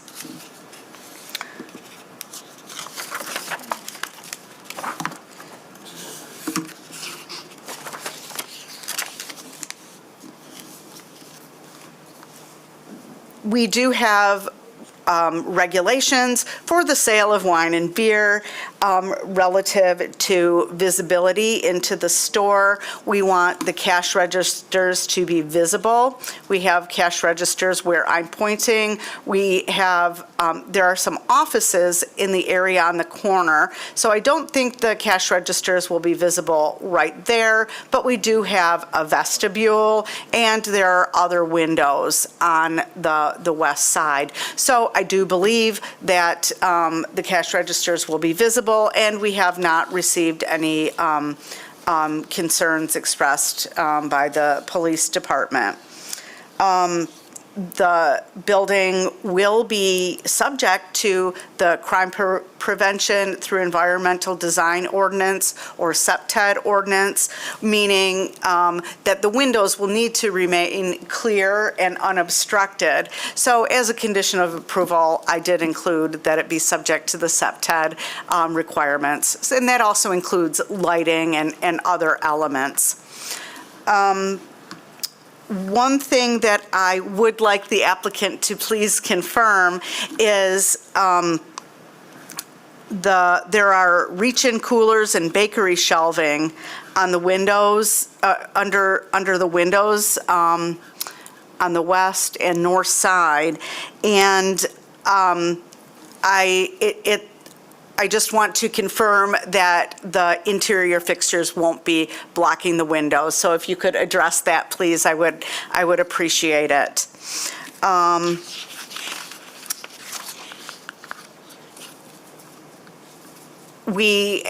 applicant did submit a plan showing where all their security cameras will be, and it appears that it is well covered. On to parking. We have 2 uses proposed here, a retail use on the ground floor, and the second floor is proposed to be office. So separately, a total of 107 parking spaces are required for the 2 uses. with the parking lot on the north and the one off of Caulfield, 66 spaces are proposed on site.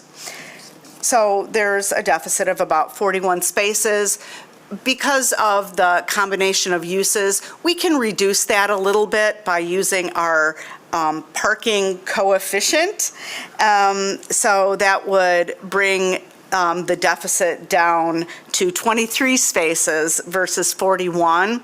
So the Planning Commission does have the discretion to reduce that further. And in this case, we would suggest that that could be met through on-site park or on-street parking, as well as the bus. The Cesar Chavez is served by 2 bus routes. Relative to the availability of parking, right now, we can see that this is our site where I'm pointing on the map. We've got a lot of green, meaning that there's lots of, it's all vacant. It's not being used. To the north, it's being used a little bit more. But it looks like street parking is available in the area. And as far as parking restrictions go, we do have some time-restricted parking, in front, and seasonal parking to the north. I am not certain what this is. It appears to be reserved. At any rate, we do have some parking available immediately adjacent to the site.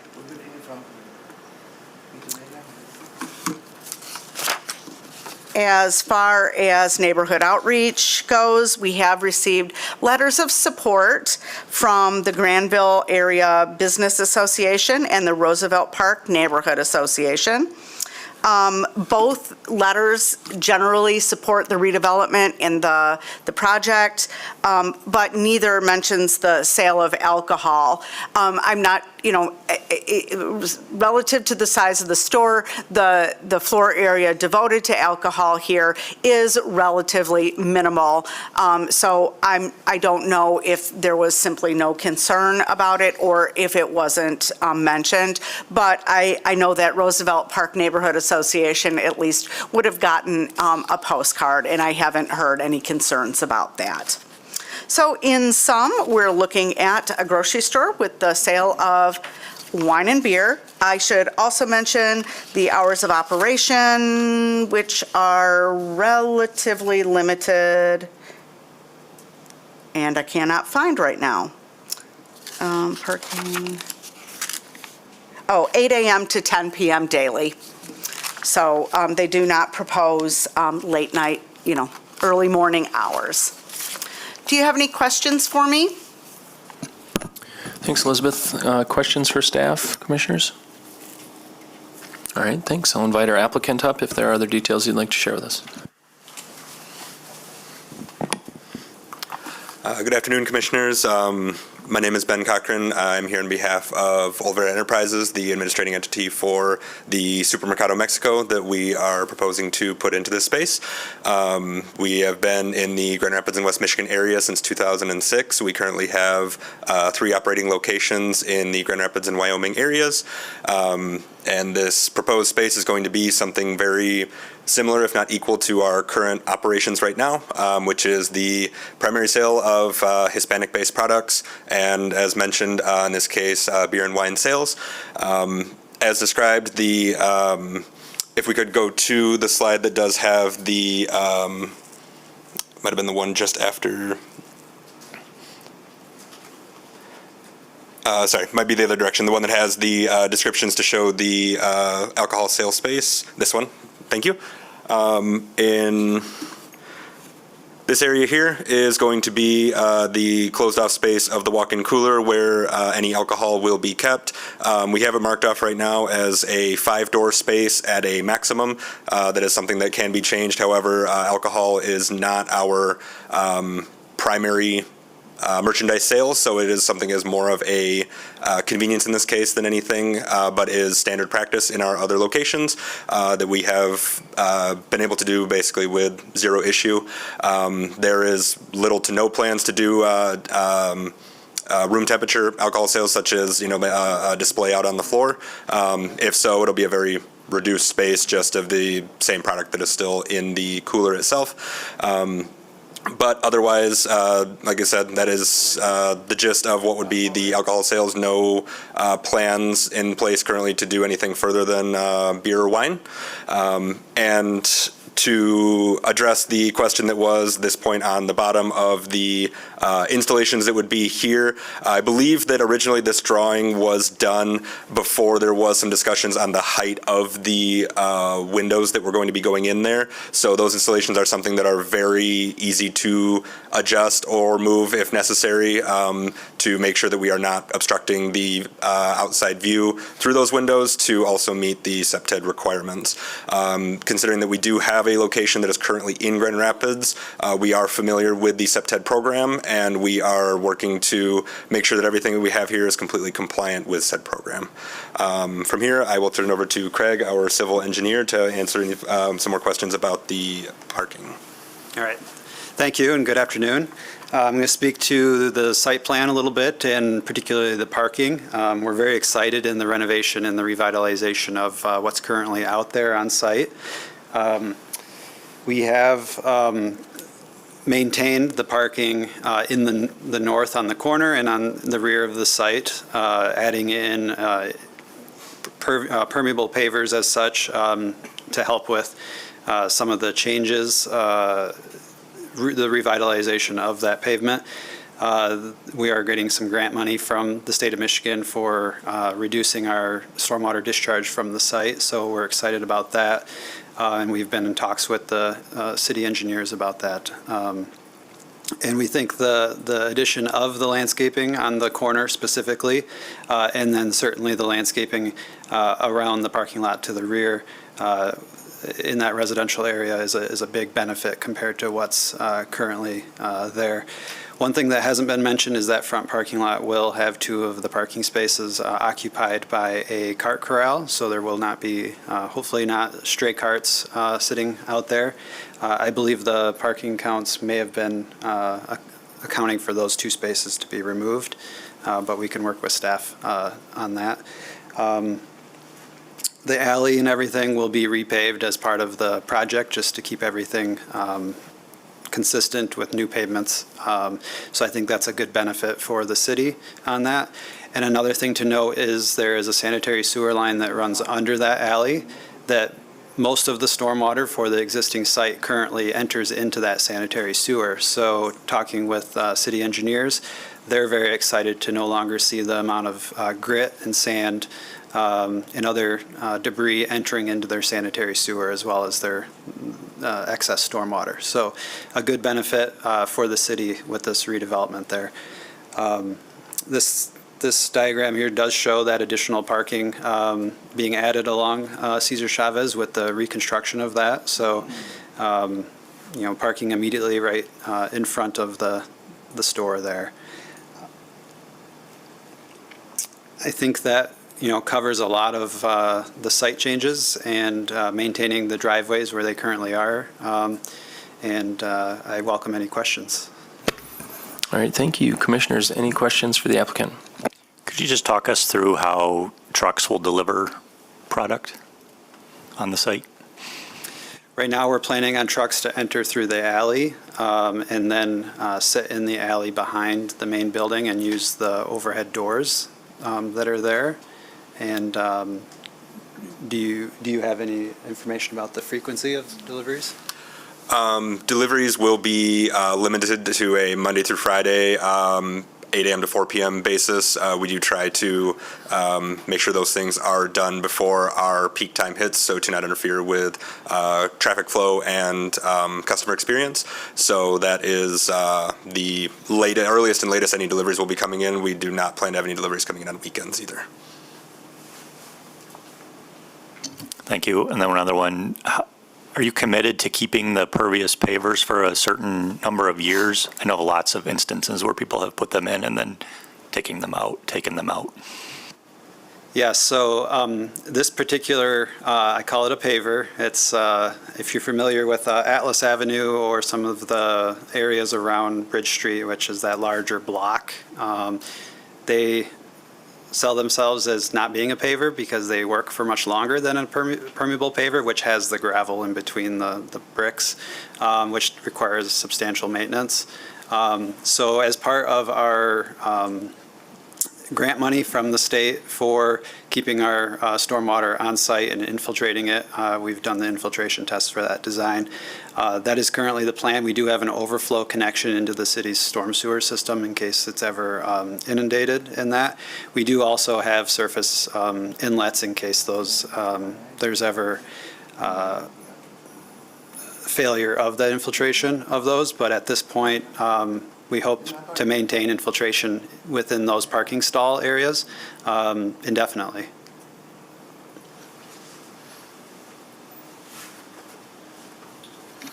Is the door that's shown along Granville on the bakery area, is that intended to be used or is that be not used? Cesar Chavez, sorry. I apologize, which door we are looking at? Yeah, it's in that, on that site plan shown in the slight indication there. There's a door there, shown on the floor plan anyway. I apologize, I don't have that answer off the top of my head. I believe maybe something more in here. Yeah, that door at the bottom of the page there. Oh, I apologize. Then, yes, I believe that is going to be one that's going to be a primary entrance exit. We're going to have two of those, the one on the bottom and then as well as the one on the left-hand side for public use. Okay. Any other questions? I think during Elizabeth's presentation, she mentioned something about the windows and the racking systems in front of the windows. Will that be, what does that look like? You can explain that a little bit. Yeah, so in our original designs, like I said, when I don't believe the windows were planning on to be as low as they were, we did have an area where that would be an area to sell baked goods as well as chilled packaged meat and other products in that area. And then later on, we had made some changes to bring those windows down to more of a ground level area. So in that case, those what's currently located there, they're not set in stone that those installations or coolers necessarily have to stay there. They can either be adjusted to an appropriate model that will appropriately accommodate the windows, or can potentially be eliminated if need be. Okay, thank you. All right, if there are no other questions, I'll have you take a seat. I'll open up the public hearing, in this case at 900 Cesar Chavez Ave Southwest. If you're here today about this case, please come forward, state your name, and share your brief thoughts with us.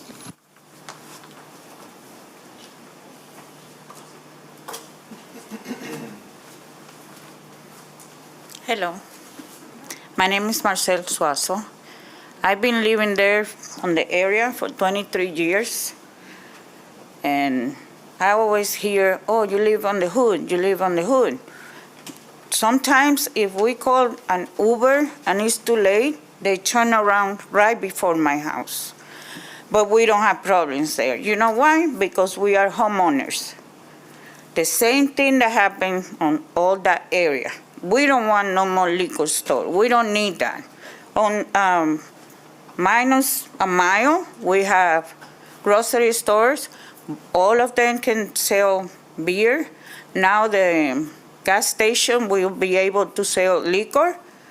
And the parking lot is not the problem. I seen that they address the parking, that's the problem. We don't need no more problems in our area. We already have many shooting, many robbery. The cars on the houses on Caulfield, Sheridan, Beacon, they have to park on the street because they don't have driveways. So we already have a problem with the parking, and we already have a problem with so many liquor stores. I don't think we need that many. I have one thing. The first time when I came to this city, I look around and say, oh, there's churches everywhere. It's so good. Then I went to Detroit in an area where it was a liquor store on each block. When I went back to that area, it was desolated. Like, it doesn't do nothing good to have more liquor store. We have more needs over there. We can have a restaurant that we can sit and drink wine. We don't have it. We have restaurant, we have takeout, but we don't have a restaurant that we can go and chat and have a place in dinner. We don't have it. But I don't think we need no more liquor stores or grocery store. We have enough. And the facade, like the city has done so beautiful. It changed Cesar Chavez, Granville to Cesar Chavez, and it's so beautiful. We don't need nothing else. We need something for the kids and the juveniles. No for adults. We already have a lot of liquor. So that's my point. All right, thank you. Anyone else like to speak to this case?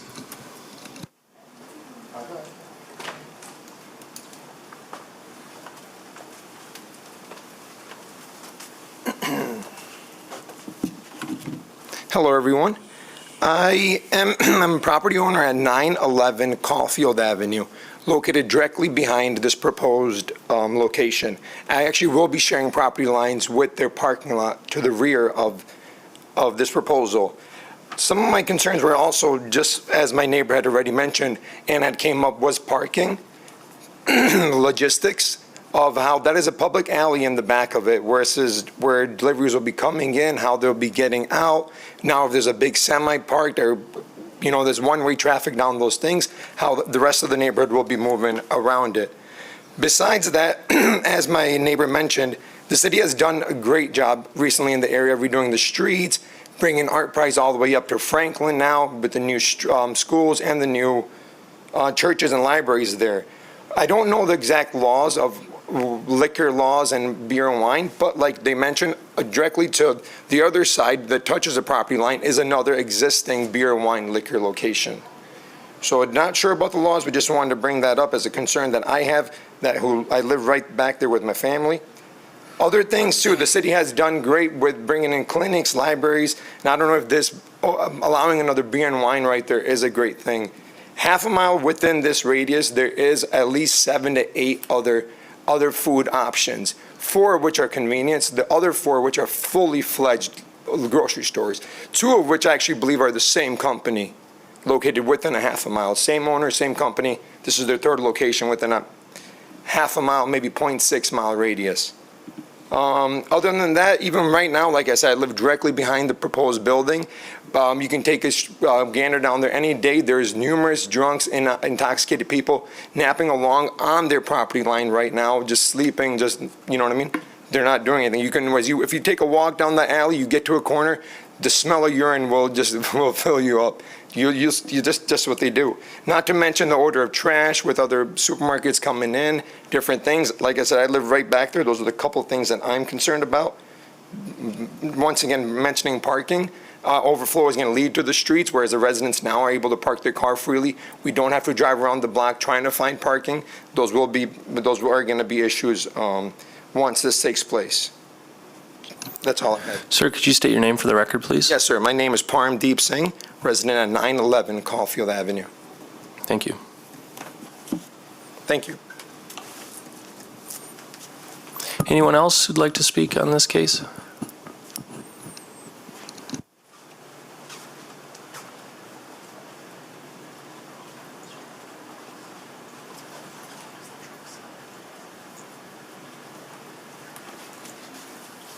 My name is Molly Morales. I'm a landlord at Beacon and right behind the Granville Market. And I just wanted to voice my opinion and say that I don't really feel like we need another liquor place that sells liquor in that area.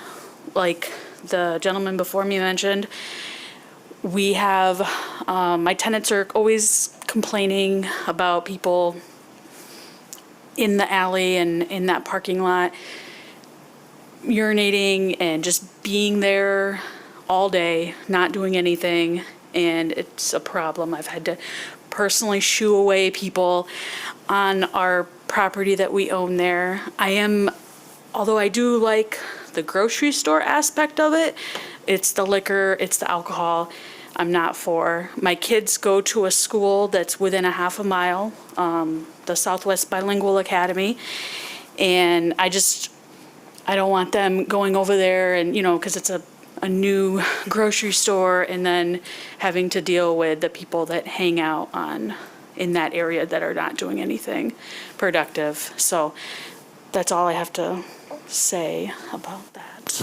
Great, thank you. Anyone else interested in sharing their thoughts on this case?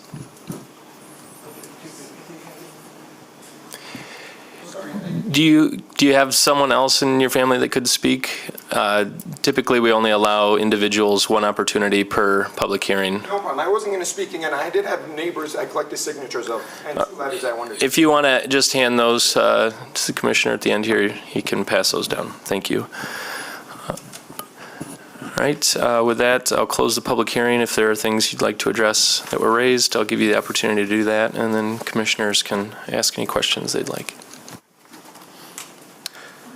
First of all, I do want to thank the public for voicing these concerns. These are very important for us as business owners and operators to not only take into consideration, but to, understand that we are a retail sales. We're here to serve the public. A couple points to touch on. There was quite a bit of mention of liquor itself, just as a reminder that this is strictly going to be beer and wine, and it is 99% strictly beer as one. For two, with the safety concerns, we do have a complete and thorough operations management plan equipped with indoor, outdoor, and a complete set of security cameras, as well as thorough training procedures for our team and our management team to make sure that we are navigating those waters, as this is not something new that we experience. We do experience this at our other locations. To clarify on the other locations, we do have 2 locations in the Wyoming area but they are a bit farther down than what was mentioned by the public. However, like I said, in that case, we do have very strict guidelines when it comes to not only the sale of alcohol, but how we operate and manage those situations. So with that, bringing this store as a whole, we're tentatively going to be hiring 40 employees into this store, which is a great opportunity to input jobs into this area, but as well, this is something where people, anybody over the age of 16 can come and apply to the jobs that we have, very much maintaining the control of the alcohol and under our strict training regimens. Regarding then anything that's going on outside, I do hear a lot of concerns about the grocery store itself is fine, but what does it look like outside of the grocery store? Understanding SEPTED requirements includes lighting, which is something that we need to make sure that, and we will make sure, that we are covering and taking care of to making this a well-lit, productive, nice area. Because that's the idea, is that we are entering into this neighborhood and we want it to thrive just as much as we want to thrive as business owners. So that is something that between the security, well-trained staff, and meeting SEPTED requirements, we hope to be able to essentially combat and be able to eliminate any of the concerns that the neighborhood or the public may have, as well as continue to bring these great job opportunities into this neighborhood. Oh, yeah. So one thing that wasn't touched on, but just to understand how the entire building will be used, the second level is going to be for office and administrative staff, where we are hoping to put our new corporate office. So this is going to be administrative staff that is currently operating and overseeing our current stores as well. So in addition to that, we're going to have that staff that is additionally trained and has extensive experience to be able to meet all the needs as necessary.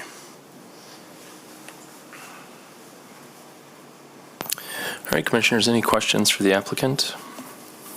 Just out of curiosity, what approximately is the percentage of sales related to beer and wine in your other locations, let's say? Typically, it's less than 5% of our overall sales. I don't know if this is a question for us or for them, but just a little confused. You currently own this building, or you're buying this building? From what I understand, we do currently own it. Currently own it. So it's being used as a store then? Not currently. So right now the building is vacant. It's vacant. Okay. Okay. I'm sorry. There you go. We have some information about neighborhood input. I don't really see a lot about did you reach out to the neighboring, let's say residential type of area, because you're backing up, I guess, to that. Can you talk to us a little bit about that? Yeah, so I do know that we do have parts of our owner board that do sit on the Cesar Chavez committee, as well as the Roosevelt neighborhood board. As I know there's another one as well that I apologize, I forget the name of. But we do have part of our ownership level that is involved in those committees and those decisions, and I know that this is something that is near and dear to their heart especially. So from what I understand, that is all being coordinated through those boards and associations from a level above mine. Back to the operation plan. So if there's somebody on the site who's behaving inappropriately, is there someone like a store manager always on site? Yes, that's correct. So we always have at least someone of management level, be it a store manager, assistant store manager, that is trained appropriately to be able to handle those situations as part of their training regimen to be prepared for the position. So yes, there will always be somebody that is in monitoring of that, as well as the monitoring of alcohol sales, understanding that if someone comes in drunk, we're not going to sell them alcohol, or, we understand the right to refuse sales to protect our customers and protect our staff. Thank you.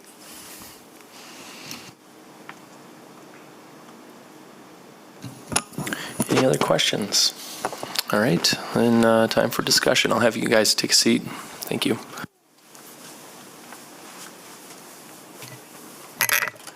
So, you go ahead. Okay. All right, yeah, I appreciate all the public comment, but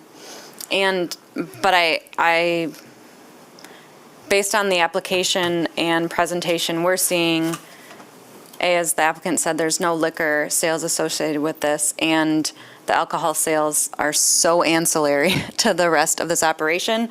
I'm not concerned about the sales of alcohol in this, or the sale of alcohol in this situation, and based on, with it being part of the requirements for them to be able to sell alcohol, that they have to adhere to the SEPTED ordinance, the conditions for potential nuisances seem like they would be improved from this. So, yeah, I'm not concerned about that. I'm grateful to see appropriate screening in the parking lot. I know that the grocery store aspect and other site plan stuff are not kind of what we're considering here today, but I am excited about that. And I am also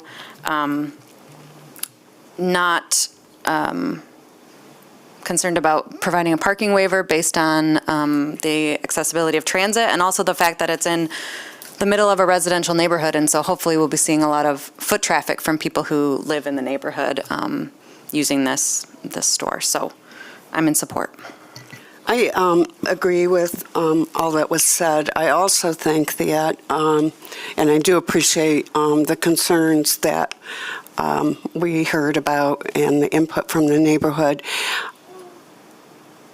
I believe that taking a vacant building, putting more windows in it, having more activity around it will lower crime or lower the nuisance factors that were talked about in terms of loitering, drinking, inappropriate behaviors within the area, and that, and I'm also appreciative of them, of the owners bringing their corporate headquarters here to add more activity to the street and hopefully decrease, as we have seen in other areas where vacant buildings sort of become this wasteland where people think they can congregate and do inappropriate things. So I am hopeful that this will add to the neighborhood a sense of community, a sense of safety. Only because it was mentioned in one of the comments, do I feel the need to say this? So it's no secret. I grew up in Southwest Detroit, born and raised. And the running kind of cliche in Detroit is, right, you got one or three things, right? You got liquor stores, you got a church or strip club, every corner. Go down any street, you'll find one of those. It's no secret that liquor stores and payday loan places are destroying neighborhoods like the ones that I come from. That's no secret. It's happening. We see it. She ain't lying. It's a problem. In this instance, though, this isn't a liquor store. This is a store, grocery store that is selling beer and wine or alcohol. And like we approved in the past, those grocery stores that sell beer and wine, we know that customers who are buying this beer and wine are not some new customers. You're not going to leave your house and say, okay, let's go to that grocery store to buy that particular beer and wine. You're buying beer and wine because you are just happen to be at that particular grocery store. I do think, though, that just to add to the record, the folks, I don't want to call people nuisances because they're humans. But the folks who are lingering and loitering around places like this, especially when kids are getting out of school, that's a huge problem.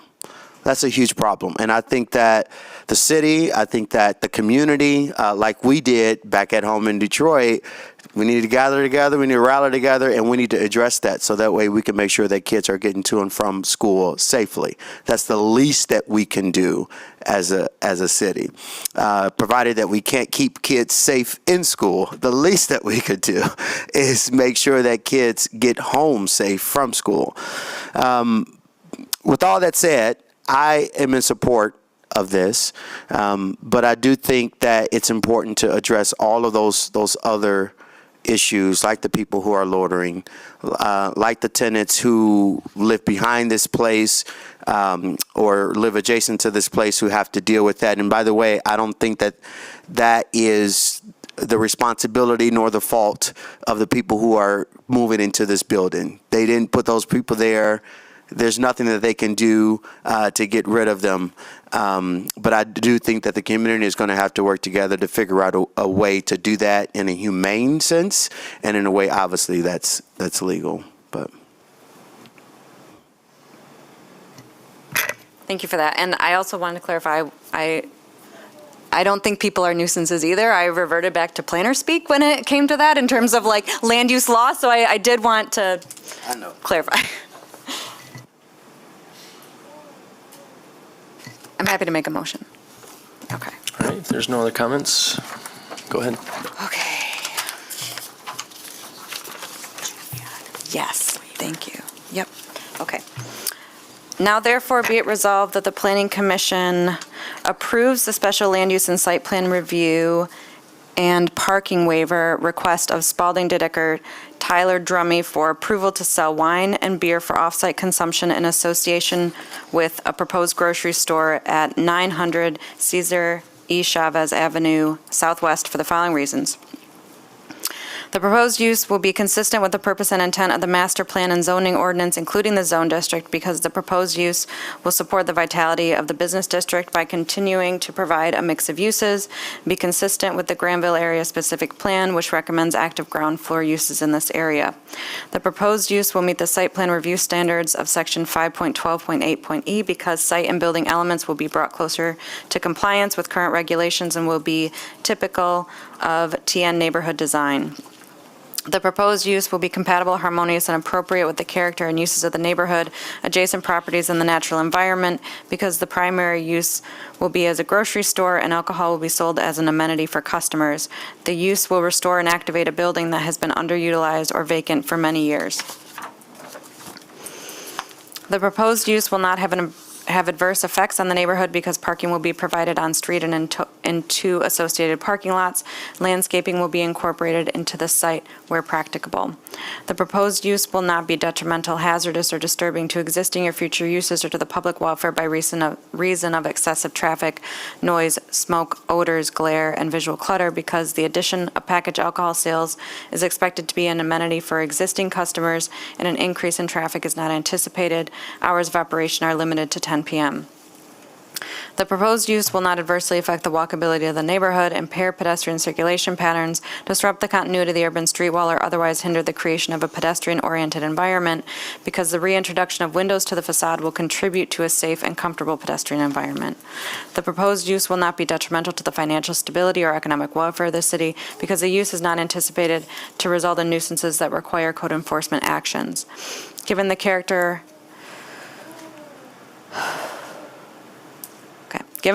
location, development trends, and other aspects of the neighborhood, it is demonstrated that the proposed use and location for alcohol sales will demonstrably be an asset to the neighborhood, because as proposed, the use is expected to be an amenity for existing customers, which is unique compared to other establishments in the vicinity offering packaged alcohol for off-site consumption. The use or change in use as constructed and operated by the applicant is compatible with the neighborhood, because the addition of alcohol sales will not materially change the operation of the store. The use as proposed to be operated by the applicant will minimize or eliminate negative secondary effects on the neighborhood, because an adequate operations plan and training will be in place, and the operation is expected to be in compliance with crime prevention through environmental design, the SEPTED ordinance. Be it further resolved that the following conditions of approval shall apply to this project. Standard conditions that A, approvals, which is on the screen. 2, that the area of alcohol sales should be consistent with the submitted floor plan. 3, that the use may operate from 8 a.m. to 10 p.m. daily. 4, that the use shall comply with the requirements of the crime prevention through environmental design or SEPTED ordinance.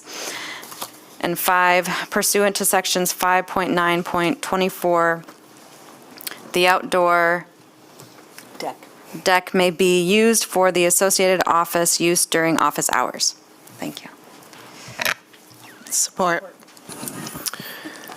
All right, we have a motion and support. Any final discussion? All those in favor of the motion say aye. Aye. Aye. Any opposed? All right, the motion passes. Thank you. All right, next we have a site plan review for 3445 28th Street Southeast. Sarah will take us through this.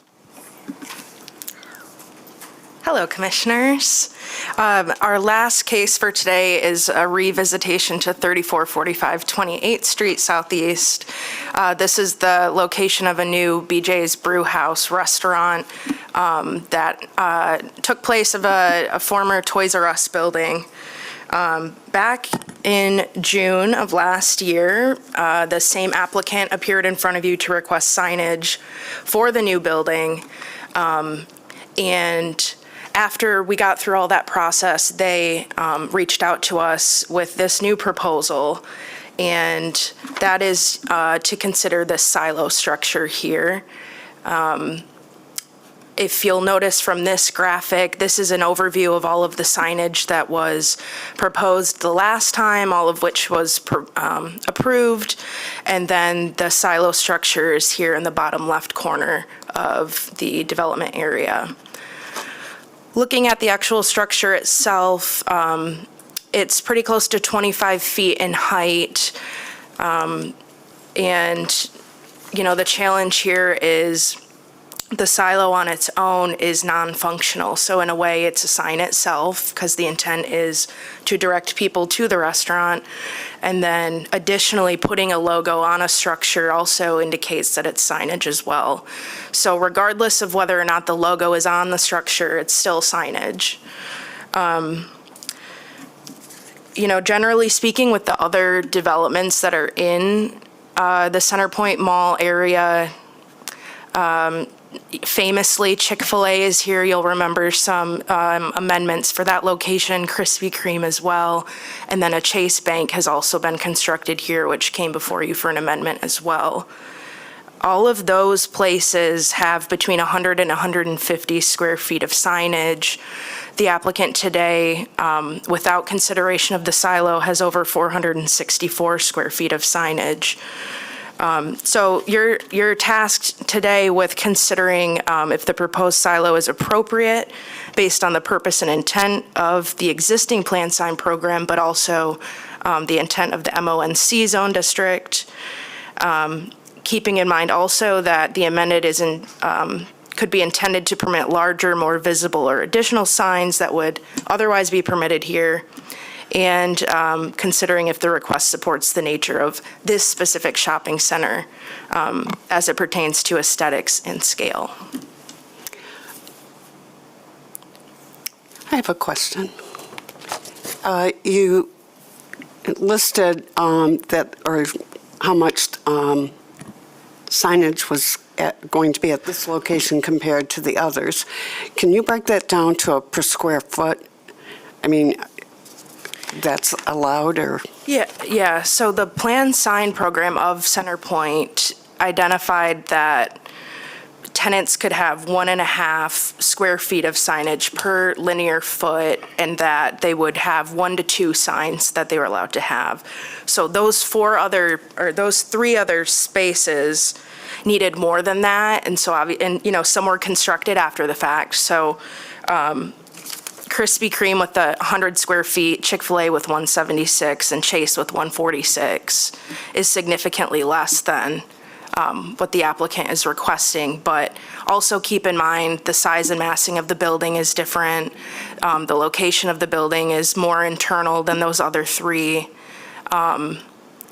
And yeah, this would be an added feature that is at all of their locations within the country.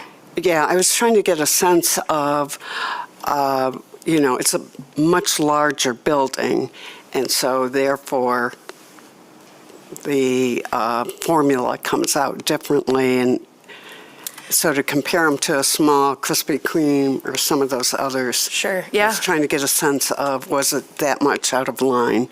Right, yeah, that's a fair assumption, fair point to make. BJ's is just over 8,300 square feet. Some of those other buildings might be closer to 5,000 or less. It's a lot bigger.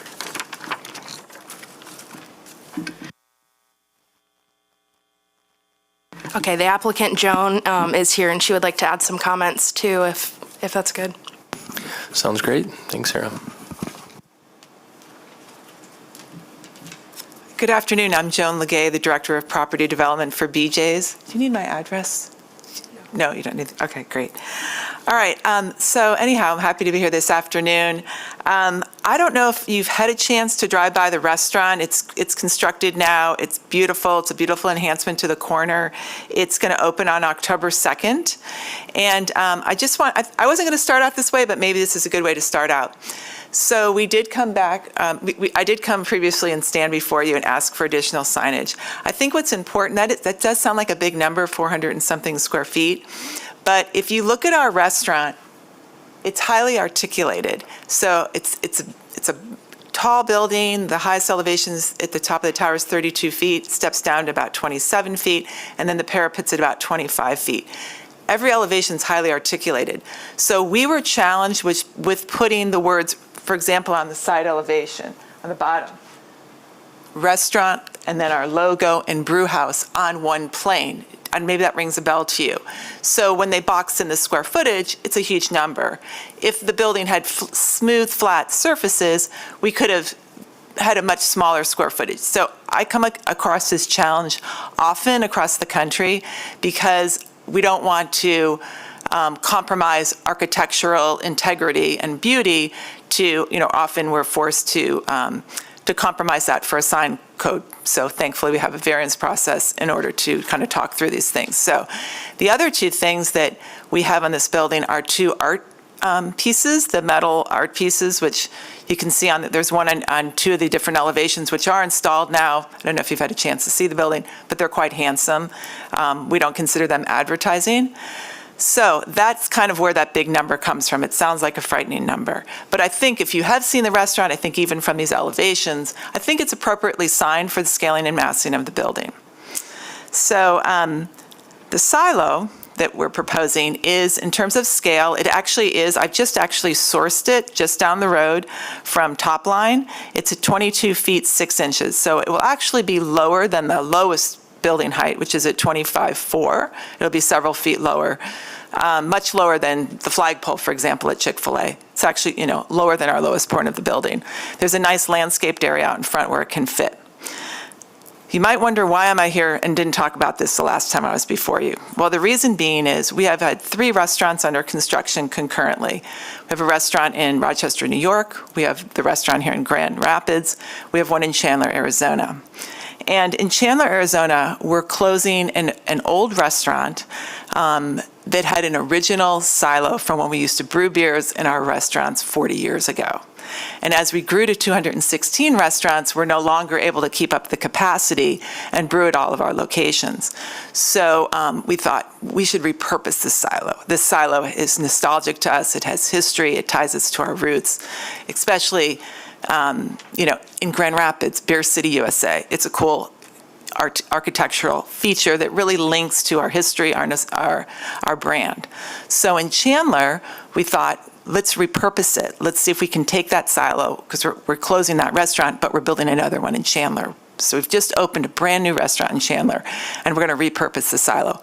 City thought it was a really cool idea. We thought, why are we not doing this in Grand Rapids? Why are we not doing this in Rochester? Are there 2 new openings? So I was in Rochester a few weeks ago, went through this process, and they loved it. They supported it. So we'd love to do it here as well. We think it's a really cool, unique feature. It's unique to the neighborhood. It just seems to fit for Grand Rapids. It almost seems silly that we wouldn't try to get it approved here. It's 200 feet away from the street. So I don't consider it a sign. It sits back pretty far. It would be a hand-painted logo to make it look authentic, like whether those old silos that say Alpha Poultry or Grand Rapids Brewing or whatever they would say. It would just be a painted logo, not an illuminated sign. Maybe even we haven't actually hired an artist yet to do it, but maybe it would even be a little weathered looking or something. I think actually the painted logo makes it look more authentic. So that's the idea behind that. I think that's really what it is. We just think it would be a really cool feature. We're excited about it. It seems very appropriate in Grand Rapids. I believe you know that when I spoke before you, we partner with local breweries. We're all about local breweries. We're all about brewing beer, and we just think it's very appropriate here. And we truly are envisioning this as an architectural feature, and hope you can support it. I'm happy to answer any questions. Thank you. Thank you. Any questions for the applicant? On the plan that outlines the signage, I don't know, it's the one that is the overhead plan that kind of shows each sign. Yes, that one. So BJCL60 is the silo. It says it is on the legend. It says a dual lit channel logo. Yeah, that's actually should not be on there. I think I sent a revised set that didn't have that. Yeah, it's not an illuminated logo. It'll be a hand-painted sign. It could, and your approval could be conditioned on that, of course.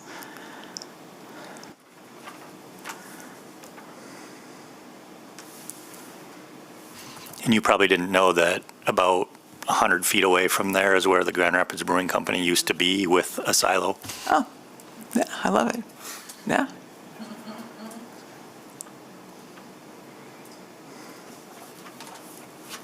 Any other questions for our applicant? All right. Yeah.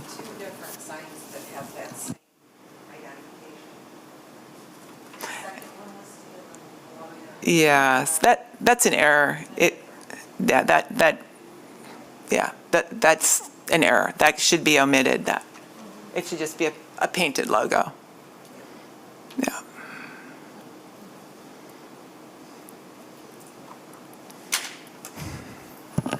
All right. If there are no other questions, I'll have you take a seat, and commissioners, we can discuss.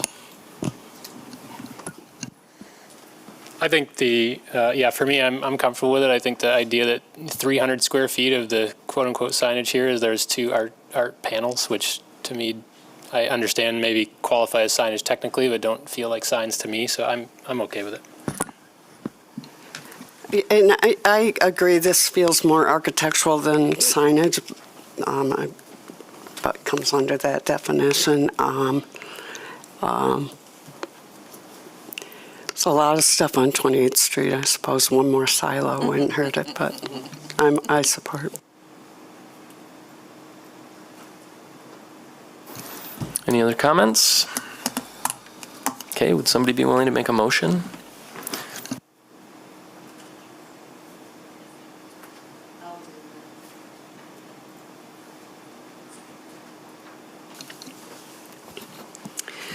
Now therefore be it resolved that the Planning Commission approves the request of BJ's Restaurant, Inc., CO GPD LC for an amendment to the planned sign program of shops at Center Point located at 3445 28th Street for the following reasons. The applicant has demonstrated that the proposed plan sign program amendments would result in a more attractive aesthetic setting, improved safety, provide more convenient identification for plan users, or other similar purposes because the request allows for the adequate and effective signs for identification and appropriate commercial speech.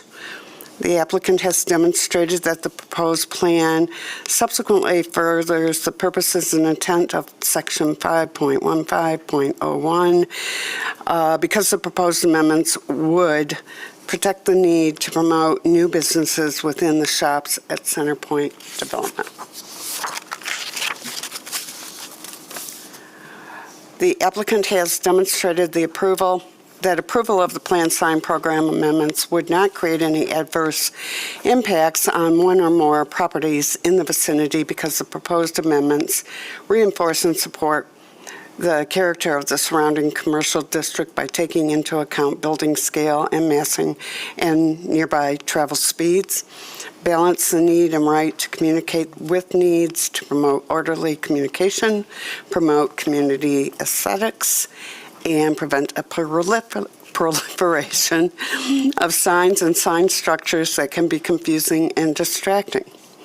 Will ensure that signs are located, designed, constructed, installed, and maintained in a way that protects life, health, property, and public welfare.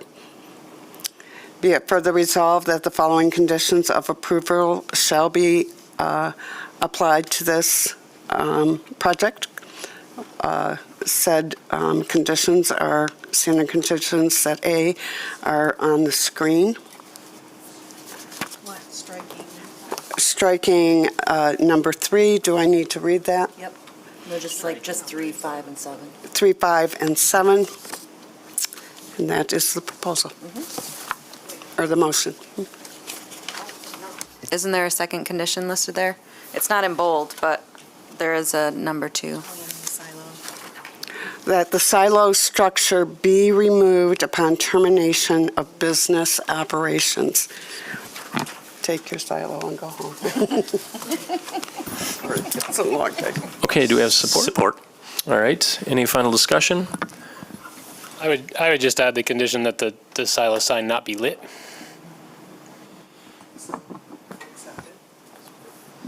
All right, anything else? All those in favor of the motion say aye.